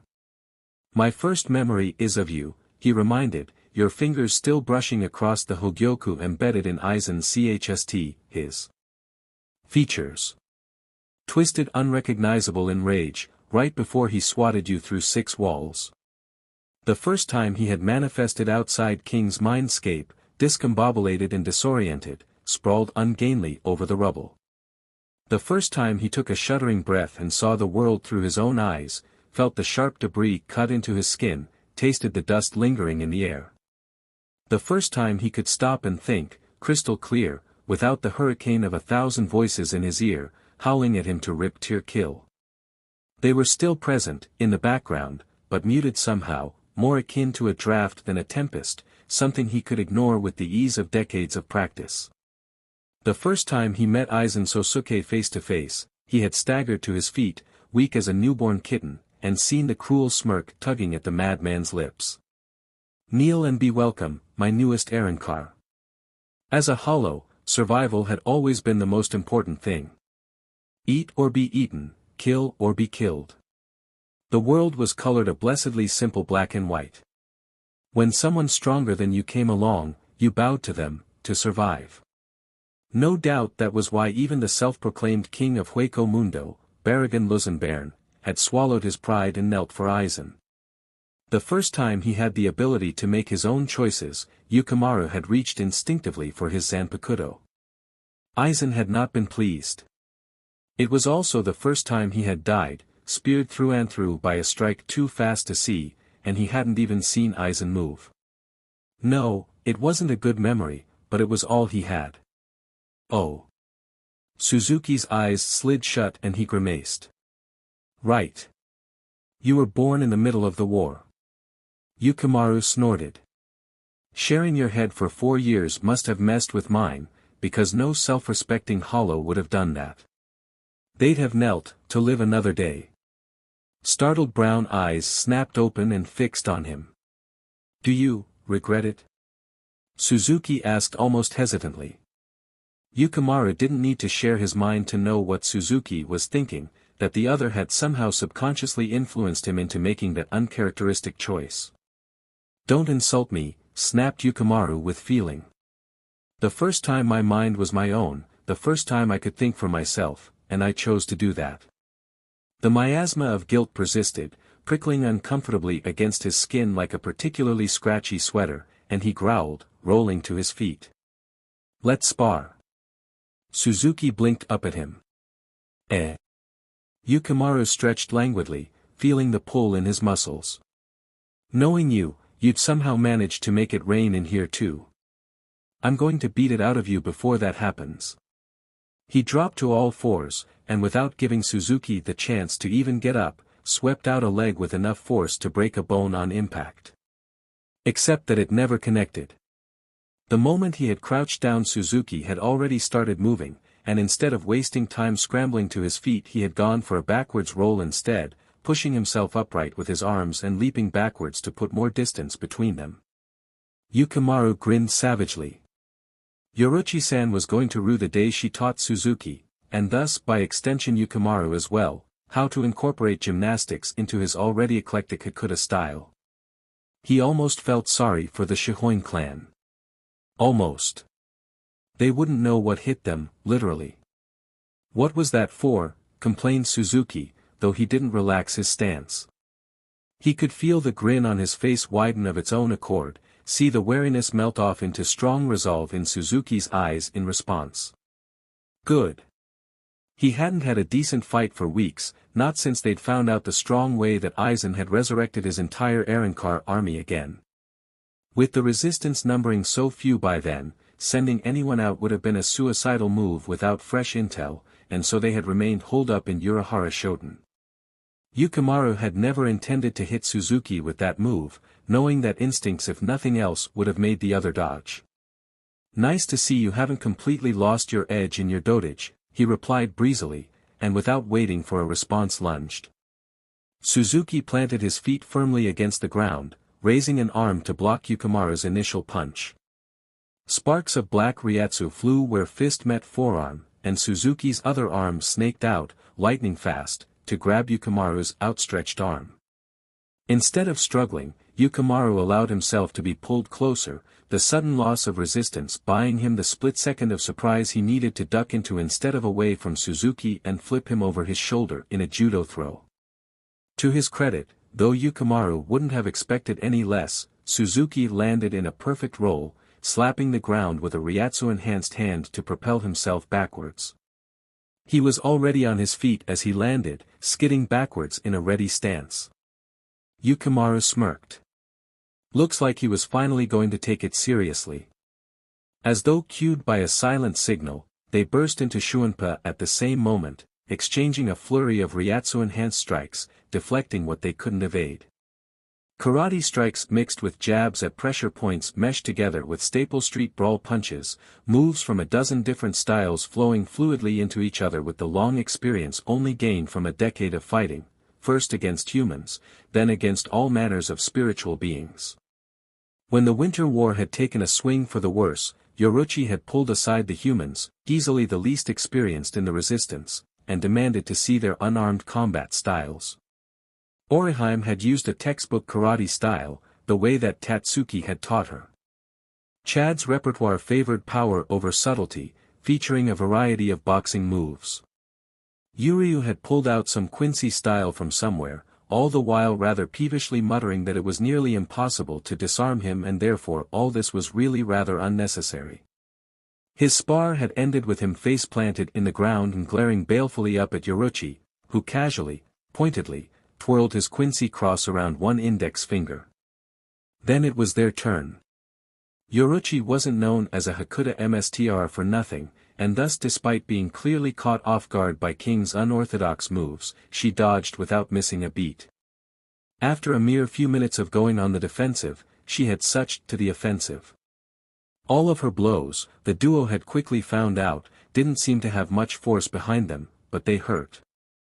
It was one of those times when Yukimaru wished that pain didn't transmit into the mindscape whenever he decided to lend King his Ryatsu. I target nerve clusters, she had explained, after calling the spar to a halt. Even though it had barely been half an hour, every inch of them had ached and rattled as though she had shaken their very bones apart. To add insult to injury, the way she just seemed to twist away from all their attacks, even when enhanced with Yukimaru's speed, made them suspect that she had the advantage of preternatural feline agility. When King had called her out on it, a familiar glint in her eye that they had come to associate, painfully, with nothing good appeared. "Oi, Kisuke." On the far side of the underground training grounds, Urahara Kisuke turned in their direction, one hand still holding some instrument that he had been fiddling with.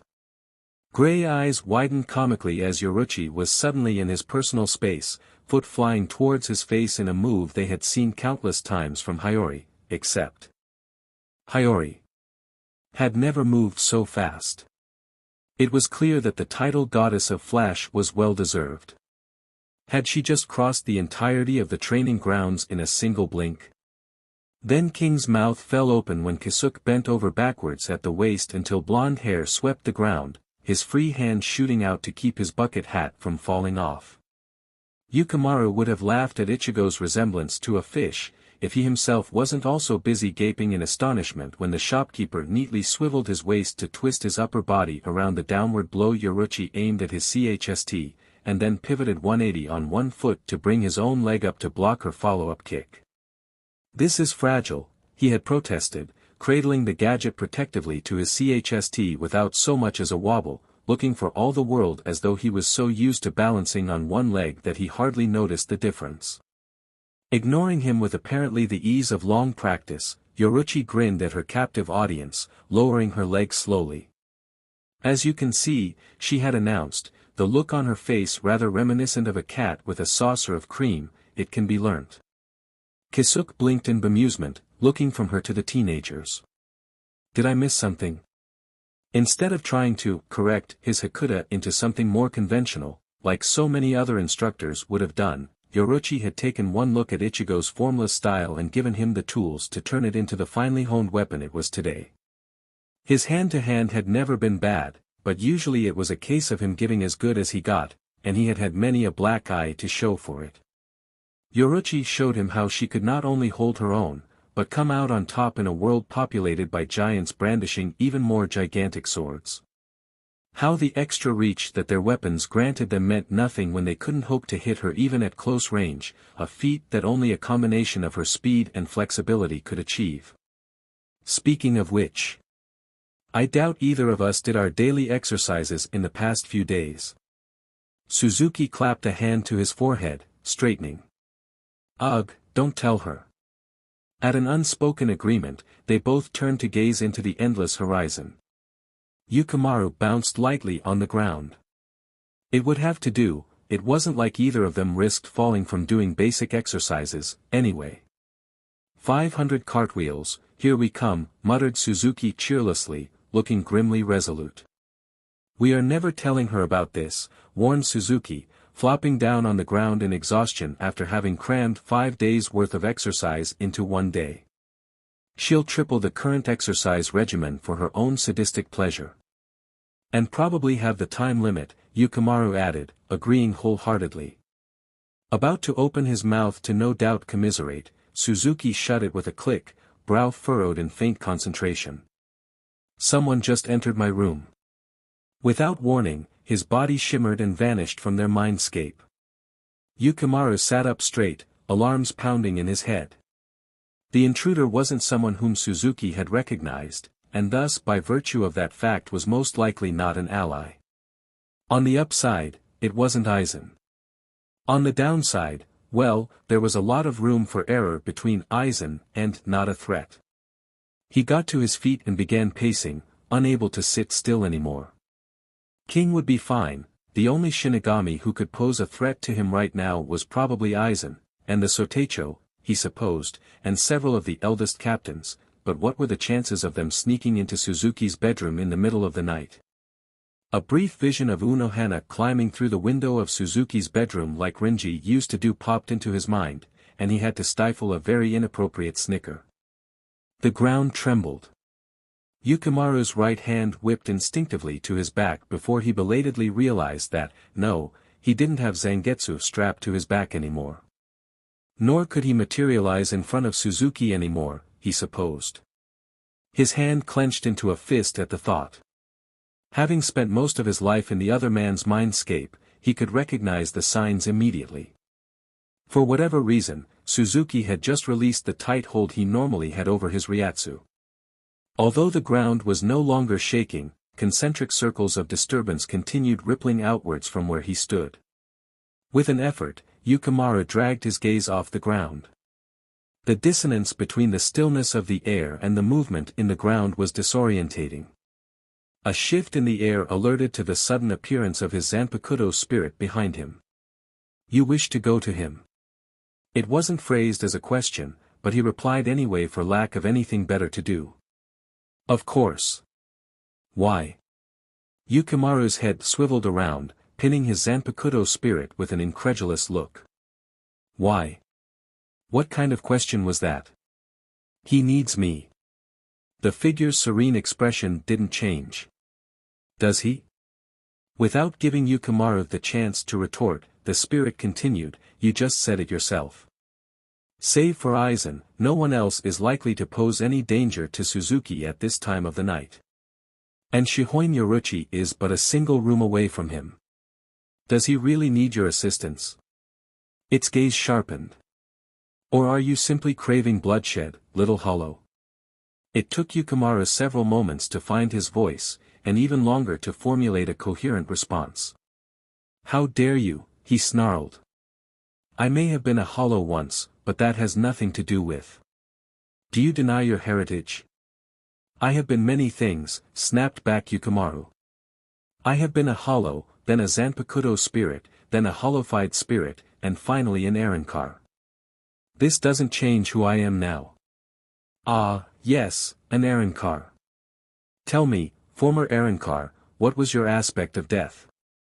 Yukimaru's mouth opened and closed soundlessly, momentarily thrown by the question. Defiance. His voice was quiet, but his chin was up, just daring the spirit to challenge him on that. He wasn't necessarily proud of the fact, an Arankar's aspect of death was, after all, their main weakness and what usually got them killed, but it was a part of him, and to hell with anyone who dared to tell him that defying Aizen had been the stupid move. Did they think he didn't already know all that? If he'd knelt for Aizen that day, the war would have been over long ago. The newly born Arankar had access to all of King's memories, starting with the locations of and the passwords to every single resistance stronghold. He had no doubt Aizen would have been able to imprison King within his own mindscape, leaving him in charge of the physical body. It would have been horribly easy to pass off as the human teenager, moody and sullen wasn't strong to pull off, and to shred the wards protecting Urahara Shoten when Aizen came knocking. The wards had been designed to withstand traitors from the inside, of course, but King had helped to irk the wards in the first place with his massive Ryatsu reserves, and was thus keyed into the foundations.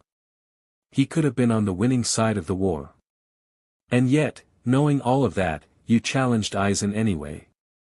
Eyes the hue of sunset pierced through him. Drunk on your newfound freedom, engorged with your own self-importance, did you do it for the novelty of making a choice?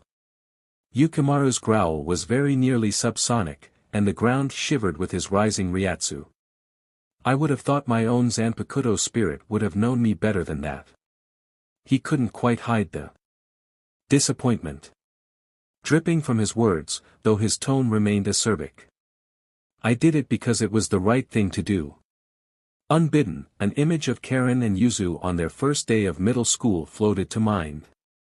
It had been before the war had started in earnest, and their big brother had specially taken the time to see them off at the school gates. It was possibly the last time he had seen King smile. There are some things in this world worth fighting for, worth dying for. He breathed in, deeply. Yes, I like fighting, he was mature enough to admit that, but I'm not a hollow anymore. I don't fight for the sake of causing mindless destruction. If you can't accept a former hollow for a wielder, then fine, I don't need you. Better a soulless sword than a Zanpakuto that didn't trust its owner, or worse, actively undermined its owner. One Quincy Zangetsu was enough for one lifetime. His Zanpakuto spirit inclined its head regally, and for a moment the perpetual flames cloaking it grew too bright for him to keep his eyes on the enshrouded figure within. We will speak again. When he looked up again, Yukimaru found himself standing alone once more. He blinked rapidly in bewilderment. What had all that been about? It being only mid-February, Rukongai was still caught in the throes of winter. Sitting on a convenient fallen log, Yukimaru examined his only change of clothing critically. There was no helping it, he decided. He would have to venture back to town. At least he didn't smell. The nearby stream, after he had successfully cracked the ice, made for a decent bath, a steady source of water, and some fish. He was even getting better at creating campfires with judicious applications of fire keto on hapless twigs. However, that begged the question, what could he use to trade for a new set of clothes? He owned literally nothing but the clothes on his back, and they weren't in the best condition after so many repeated washes. Perhaps he would have more luck scouting out the town beforehand. Surely he could find something that he could do. Yukimaru hopped off the log, pulled his clothes back on, and started the long trek back to civilization. He was a genius, he decided, peering out at the town from the relative safety atop a tree. Firewood. Each of the hamlets had a small bundle of firewood stacked neatly against one of the walls, visible through the window. He crept closer, peeking into each of the windows, trying to see if he could find which one his mother lived in. He didn't meet with much luck, unfortunately, and it was already getting dark. He could probably spend the night gathering as much fallen branches as possible, and head back during daylight hours. Thus decided, he turned and was about to head back to the tree line, when a quiet scuffle caught his attention. Making a split-second decision, Yukimaru crouched and easily leapt onto the roof of the nearest hamlet, using the roofs as a shortcut to reach where the sound was coming from faster. "Don't make me hurt you, woman." His ears pricked and he scrambled sideways, slinking closer to the edge of the roof for a better view. "You can't," a familiar voice replied coolly, and his heart did some sort of jittery flutter. His mother had a bag tucked under her arm, a burly man blocking her path. From the symbol sewn onto his clothes, he was probably a member of a gang. He didn't look too happy at the implied insult to his abilities. His mother frowned, ducking the clumsy punches thrown her way, but did not retaliate. Frustrated at his inability to hit her, the gang member charged. Without pausing, she shifted her position and stuck out a leg. He flailed as he tripped, hitting his head on the ground and letting out a yell of pain. That seemed to be the signal the rest of the gang was waiting for, as several more menacing figures sauntered out into the deserted street.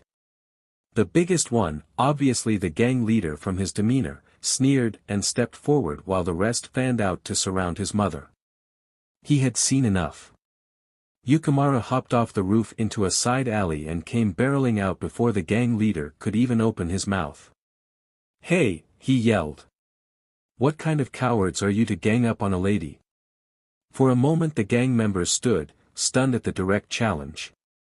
From the corner of his eye, he could see his mother pursing her lips worriedly, but did not warn him to stay away, trusting the newcomer to know what he was doing. Yukimaru appreciated it. A district so high up, a person did not stay alive by interfering in fights they could not win, and she clearly knew that she was outnumbered. Slowly, the gang leader turned to face him. At a slight gesture, the nearest two attacked. Yukimaru jumped over the first punch, using his momentum to kick the first one in the face and immediately ducking to avoid the second one from sneaking up on him. He effortlessly dispatched his other opponent, returning the gang leader's shrewd look with his own emotionless stare. "Get her." White-hot fury seared through him. He was their opponent. Not her. Never her. He blurred in front of the nearest gang member, sending the man flying several meters away. The remaining hesitated, but at a rallying cry from their leader, charged en masse at his mother. Unacceptable. Eliminate. Stop. For a moment, he could only stare blankly at the woman blocking his way, his palm quivering scant centimeters away from her throat. He had barely pulled the blow in time, his reflexes screaming at him. Not a threat. Yukimaru blinked dazedly, withdrawing his hand slowly. Only then did he register the bodies littering the street, hear the occasional pained groan. Finish the job, his instincts were telling him. Eliminate the threats before they hurt someone you care about. Why did you stop me? His mother was watching him, wariness warring with worry in her eyes. Up close, he could see that King had indeed inherited his mother's eyes. You were going to kill them. They were going to kill you, countered Yukimaru, confused. If someone punched you, you punch them back, and make sure they can't get back up to punch your friends when you weren't around. Wasn't that how things worked? She shook her head, brown curls bouncing in the moonlight. They were only after the food. My life was never in danger. Before you intervened went unsaid. But they wanted to hurt you. He couldn't understand it. Why did you protect them? Because if somebody died because I did nothing, I don't think I'd be able to forgive myself for that. Her voice was soft, but resolute. Yukimaru scratched at his head, casting a dubious look in her direction. Well, if she insisted. He gave the gangsters one last glance, dismissing them almost immediately. None of them would be getting up any time soon. Now, what had he been about to do? Oh, yes, firewood. He had barely taken 5 steps towards the tree lean in the far distance when her voice stopped him again. Where are you going? Half turning, Yukimaru jerked a thumb in the vague direction where he had spent the last fortnight. I need to get back before it gets too dark to find my way. He could probably find a new place to sleep, since he hadn't left anything behind, but he liked where he'd stayed. It would be annoying to find another stream. Even in the gloom, he could see her begin to frown. I didn't know people lived in the forest. He turned his attention to the trees in surprise. There were others living in the forest besides him. I didn't know there were others, his reply was phrased in a questioning tone. At least. I haven't seen anyone else in the last 2 weeks. There was a prgnn pause, and then, are you telling me that you spent 2 weeks of winter alone in the forest? Yes, he replied slowly. I'm only in town today because I needed a new set of clothes. He gestured to the worn and faded garments he was wearing, and I came to see what other people needed, something that I could use to trade with. His mother looked as if she was trying to stop herself from saying something, although Yukimaru couldn't fully understand the expression on her face. He'd have to ask Suzuki to parse it later. Is something wrong? I have a spare room, she declared apropos of nothing. And I can make you a new set of clothes. In return, I need you to do some manual labor around the house. Yukimaru opened his mouth, and then closed it again. This could all be an elaborate trap, but then, given what he knew of his mother, this generosity seemed to be par for the course for her. I could gather firewood, he offered cautiously. And I'm pretty good with heavy lifting. Her eyes cut to the gangsters, some of whom had regained consciousness, and who were trying to slink away unobtrusively. I've noticed. Turning her back on them, she started down a different path leading to a cluster of hamlets near the rice fields. I live this way. Humans, Yukimaru decided as he trotted obediently behind her, were weird. Kurosaki Kyoko, or Kyoko-san as she had insisted he call her, was a weaver. She owned a modest plot of land in the fields, where she grew the fibers that she needed. It being winter, the fields didn't need tilling, though she had made it clear that come spring this would no longer be the case. Yukimaru didn't mind. In addition to chopping firewood, he helped out with the general repairs of the hamlet. It helped that he didn't have trouble keeping his footing on the snow-covered roofs. What were slippery roofs compared to fighting for your life, knee-deep in rubble? Although he did have to use a ladder to keep up appearances after the first time he scaled up the wall and nearly gave Kyoko a heart attack. Seeing this, she began sending him to the other villagers when their homes needed repairs, and before he knew it, he had somehow turned into the village handyman. Suzuki had been very amused. "I wish there was more to eat, though," Yukimaru griped, laying out his futon beside the open window. "Did you know that souls in Rukongai only need to eat once every few days?" There was a thoughtful pause on the other end, or it could be that Suzuki had accidentally slipped out of Jinzen again. They were still ironing out the KNKS of trying to communicate without actually entering their mindscape. "Now I do," his brother finally replied. "How are you coping?" Kyoko-san looked weird when she realized that I was still regularly going into the forest. It had been an interesting conversation, to say the least. He had lost track of time one day, and night had crept up on him before he realized how late it was. He flitted into as fast a Shuunpa as he dared with such limited visibility. Suzuki would no doubt laugh himself sick if he ran into a tree, and made it to town in record time. "Where were you?" Kyoko-san had asked the moment he set foot through the door. Yukimaru glanced up sharply, momentarily stunned by her vehemence. He hesitated a moment, but the compulsion to be honest with his mother was too strong, DMN Ichigo's morals, and he finally told her an abbreviated version of the truth.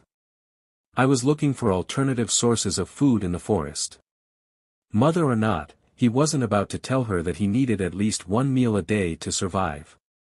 Everyone in Rukongai knew what it meant when someone was hungry. "It's not that I don't trust her," he found himself explaining, needing someone to understand. "If I'd told her, I know she'll insist on feeding me." In a town this small, the additional groceries she would need to buy wouldn't go unnoticed for long. "And neither of you need the kind of attention this would bring," finished Suzuki quietly. "The Kono will only respond in two ways: either they'll demand you join their guard retinue, or they'll kill you." His mother had eyed him contemplatively. "Come back before dark," was all she said in the end. "It's not safe out there at night." Yukimaru silently resolved to remember to bring his axe every time he entered the forest in the future, to make it look as if he was gathering firewood instead. He could almost hear Suzuki nod thoughtfully. "She's worried about you," his brother explained. Worried? Yukimaru couldn't understand why. Wasn't it clear that he could handle himself already? It's an irrational emotion humans feel when someone whom they care about does something that they consider dangerous. Yukimaru snorted. "You totally repeated that verbatim from Kisuke-san." Instead of protesting as he'd expected, Suzuki sent back the mental equivalent of a shrug. "He's far more eloquent than I am. I would have said something like, 'It's what people do when they like you.' His version is a lot more helpful, and explains why none of us is worried about you spending weeks in the forest. What's the worst thing you can stumble into? A nest of hollows." "I wonder if hollows taste good barbecued," mused Yukimaru. In response to Suzuki's slightly horrified silence, he retorted, "What? I'm really sick of fish." I'll think of something," promised his brother. "Let's leave that to a last resort, shall we?" Winter melted slowly into spring, and gradually the days began to grow longer. When all the snow was finally gone, Kyoko began showing him how to work the fields. Yukimaru didn't mind the manual labor, because at least it was something to do. Not that he begrudged Suzuki his job, rather, had it been him he would probably have tried to murder half the clan within the week. King had far more patience and empathy than he did. Seriously, he didn't even maim those idiotic brats that had burst into his room the other day, interrupting their conversation. People who waited until their target was asleep, or so they thought, to act couldn't have been up to any good. If it were up to him, he'd have given them a lot worse than a mere slap on the wrist, like maybe a little bit of maiming. If Sui Feng could fight with one arm, he was sure they could learn to do the same. Well, King had been so startled by the intrusion that he had accidentally flared his Ryatsu, and that had woken up Yoruchi. Those brats had probably gotten what they deserved, he supposed. That cat was vicious if her nap time was interrupted. Though, it was equally probable that she ended up punishing Suzuki, since it was his fault that she had awoken at all. He snickered to himself, ignoring all the odd looks shot his way. Man, he was so glad he wasn't entangled in that mess. A roar shook the forest. Yukimaru nearly dropped the bundle in his arms, turning to gape at the tree lean. Nearby, other farmers straightened up slowly from their own CRPs, and he could see a few pick up whatever blunt instrument they had at hand. The fields were located on the outskirts of town, and judging by the increasing sounds of crashing they could all hear, there wasn't enough time to escape. Not that some of them didn't try, tearing down the dirt road back to town. Yukimaru shook his head. Stupid, it wasn't like there was a magical barrier protecting the town, whatever that the hunting party had enraged wouldn't be stopped by flimsy wooden constructs. All they would be doing was effectively inciting a panic. He'd seen the hunting party go in earlier that day, a pack of dogs snapping at their heels, and had been looking forwards to what they could bring back. Vegetables were good and all, but he was seriously craving some meat here, one of the disadvantages of growing up with an abundance of food in the late 20th century. Meat had always been in plentiful supply back in the future. Looks like we won't be getting deer tonight, he sighed woefully. A nearby farmer snorted, hefting his pitchfork. We should probably worry about not becoming bear food first. A bear. The farmer squinted at him. Yeah, big brown furry animal with claws. I know what a bear is, Yukimaru snapped back. To his surprise, the farmer gave him a nod of apology. My apologies. For what? He had to ask. Usually when he snapped at people, they yelled back at him, not apologized to him. And especially not one so senior to him, as this man clearly was. Well, someone as young as you usually only knows what a bear looks like because you died from being attacked by one. Yukimaru paused. How did he know what a bear looked like? The answer came easily, of course, Ichigo had once seen one in a zoo. Ah, that explained a lot. Did they even have zoos in this time period? Even saying that he had seen a picture from a book would be suspect. Apparently, most of the inhabitants, most of Rukongai in fact, were illiterate. Yukimaru was really thankful that Suzuki had imparted that piece of vital information before he accidentally outed himself with the fact that he could both read and write. Picture books were rare and expensive, only found in noble households. To say that he had read one would have been tantamount to admitting he was a noble-born child. And wouldn't the Kono have a field day with that tidbit? Man, he really missed the future. Another roar thundered through the forest, and this time he could pick up the howling of dogs and the snapping of tree branches, even without channeling Ryatsu to his ears to enhance his hearing. They must be close then. Yukimaru hefted his own hoe, testing the weight of it in his hand. It was such a pity he no longer had a zanpakuto strapped to his back, not that he needed one, necessarily, but displaying advanced Akuta skills was just begging for a trip to the Kono's prisoner cells. He really didn't want to live as a criminal on the run for the next century. Or worse, have to call upon the Shihoin to bail him out, and ruin all their careful planning. So that meant, no advanced Akuta, no Ho-Ho, no Kido, and no obvious Zenjutsu. At least he didn't have to worry about this last one. Ichigo had never been taught Zenjutsu to start with. There just hadn't been enough time during the war to instruct him in the proper stances that would normally take years to perfect. Yukimaru twirled the hoe in one hand, feeling the familiar maniacal grin tug at his lips. He did so love a challenge. A flash of brown, barely visible through the thicket of trees, was all the warning he got before a blur burst out from the tree lean, a wasteland of snapped branches trailing in its wake. Almost immediately, his hands shifted their grip on the handle before he consciously unclenched one hand. This wasn't a katana. He didn't need two hands to wield it. His left foot slid back a fraction, bracing the majority of his weight against the ground. Suki, any idea where the weaknesses are on a bear? Probably the eyes, if he could reach those. Few things, be they animals, humans, Shinigami or hollows, could handle the loss of an eye. He wondered if he could manage to take a paw off. No, too risky, he had to make it look like he'd gotten lucky. Someone broke under the stress, screaming and charging at the bear. Small beady eyes zeroed in on the approaching threat, the bear changing directions to meet it head-on. Even he had to wince at the resultant wet squelch of shredded flesh and the screech of claws along bone. Civilians were so fragile. Do I want to know? His brother's reply was part exasperated, part apprehensive. I'm going to kill one. Yukimaru pet his head, narrowing his eyes at the rampaging bear. It was said. He supposed that he couldn't really blame it. If some idiot intruded on his territory, he'd probably have reacted the same way.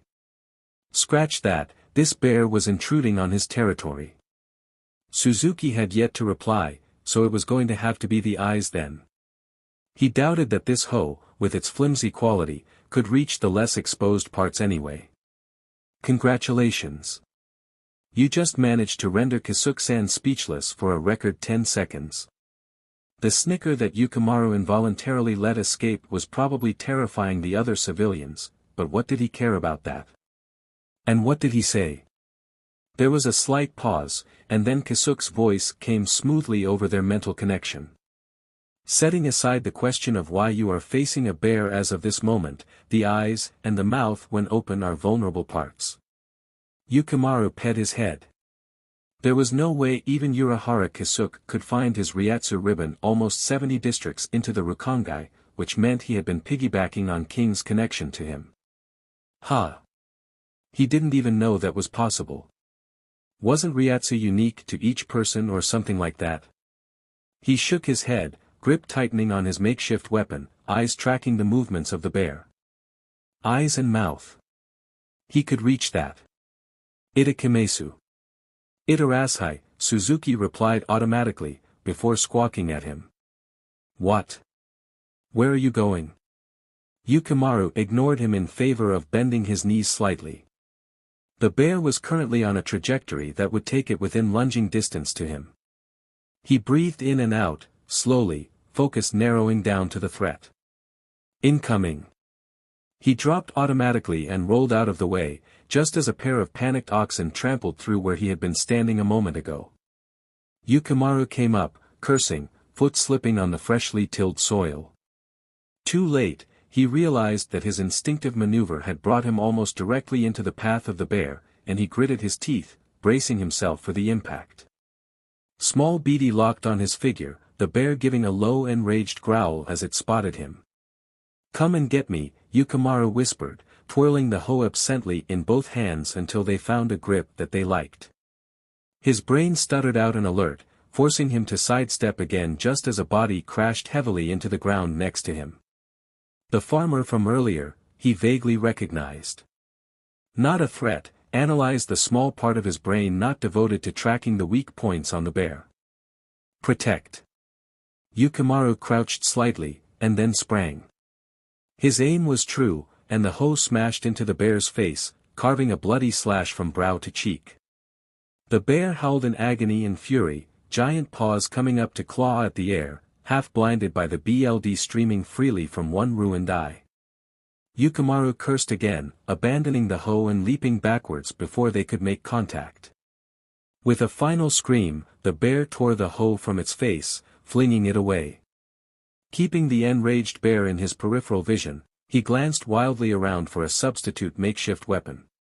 Bare-handed combat was far too dangerous in this situation, slipping up and accidentally revealing his skills was not an option here. There. It took 2 long strides to reach the abandoned trowel, snatch it up, and swivel back around to face the bear. Yukimaru hefted it in one hand, considering. Not very sharp. He'd either have to use more force, or aim for blunt trauma. He spun it in one hand while the bear narrowed its beady little eyes on him again, dropping to all fours, absently tossing it up and catching it on the way down. Wait a minute. Yukimaru frowned considering. Yes, this could work. The trowel thudded back into his palm, and he curled his fingers over the handle, waiting. One foot pulled back, taking the majority of his weight, while his free arm came up, hand pointed straight at the bear.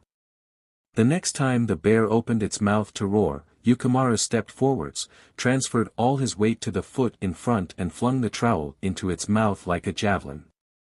At point-blank range with the jaws open wide, it was nearly impossible to miss, even with the trowel not being perfectly balanced for throwing. It slammed into the back of the bear's throat, causing the beast to rear back onto its hind legs for a moment, growl gurgling in its throat. With any luck, it would have caused some internal damage. He might have added a touch of Ryatsu to that throw. Possibly. He actually had no idea whether or not his instincts had overridden his conscious mind in this case. Circling cautiously around the screaming and flailing animal, he made a beeline for his abandoned hoe, spinning around with it in hand to meet the bear face-on. Yukimaru growled, nearly subsonic, and although it was much softer than the bear's own outraged yowls, it was clear that his opponent had heard him by the way it reared back again, choking out a snarl in response to his challenge. "You won't hurt anyone again." He sprinted forwards, ducking around a paw, using his momentum to bury the hoe into the bear's skull.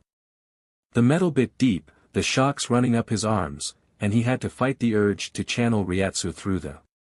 There was a dull crack, barely audible over the dying snarls of the beast, and he could feel something, likely the skull, give way. Yukimaru gritted his teeth, forcing the metal blade of the hoe even deeper into the bear's brain.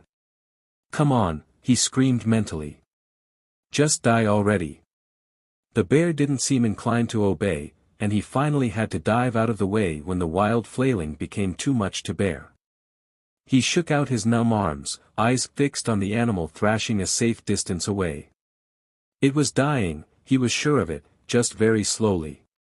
His hands twitched with the effort of keeping them still, of not putting it out of its misery, but any more and he would run the very real risk of blowing his entire cover. In fact, he wasn't sure if what he had done had already blown his cover. He'd worry about that later. The bear seemed to take an age to die, though realistically speaking it was probably only a few minutes. Yukimaru stood guard solemnly, watching the light fade out of the bear's remaining eye, as its thrashing and struggling slowed, and finally stopped. The ground was splattered with bloodstains as though it was a scene right out of the Minos forest. It wasn't his first kill, not by a long shot, but it was the first time in a long while that he had killed something that wasn't deliberately attacking him. Not since he had become embedded in Masaki and later on Ichigo, in fact. And as an Arrancar, his kills were quick. Clean. They were never this messy. "I am no longer a hollow." His hand balled into a fist, knuckles whitening. Then the cheers started. Yukimaru startled, for the first time noticing the gathered crowd. He scratched the back of his head slowly. Oops.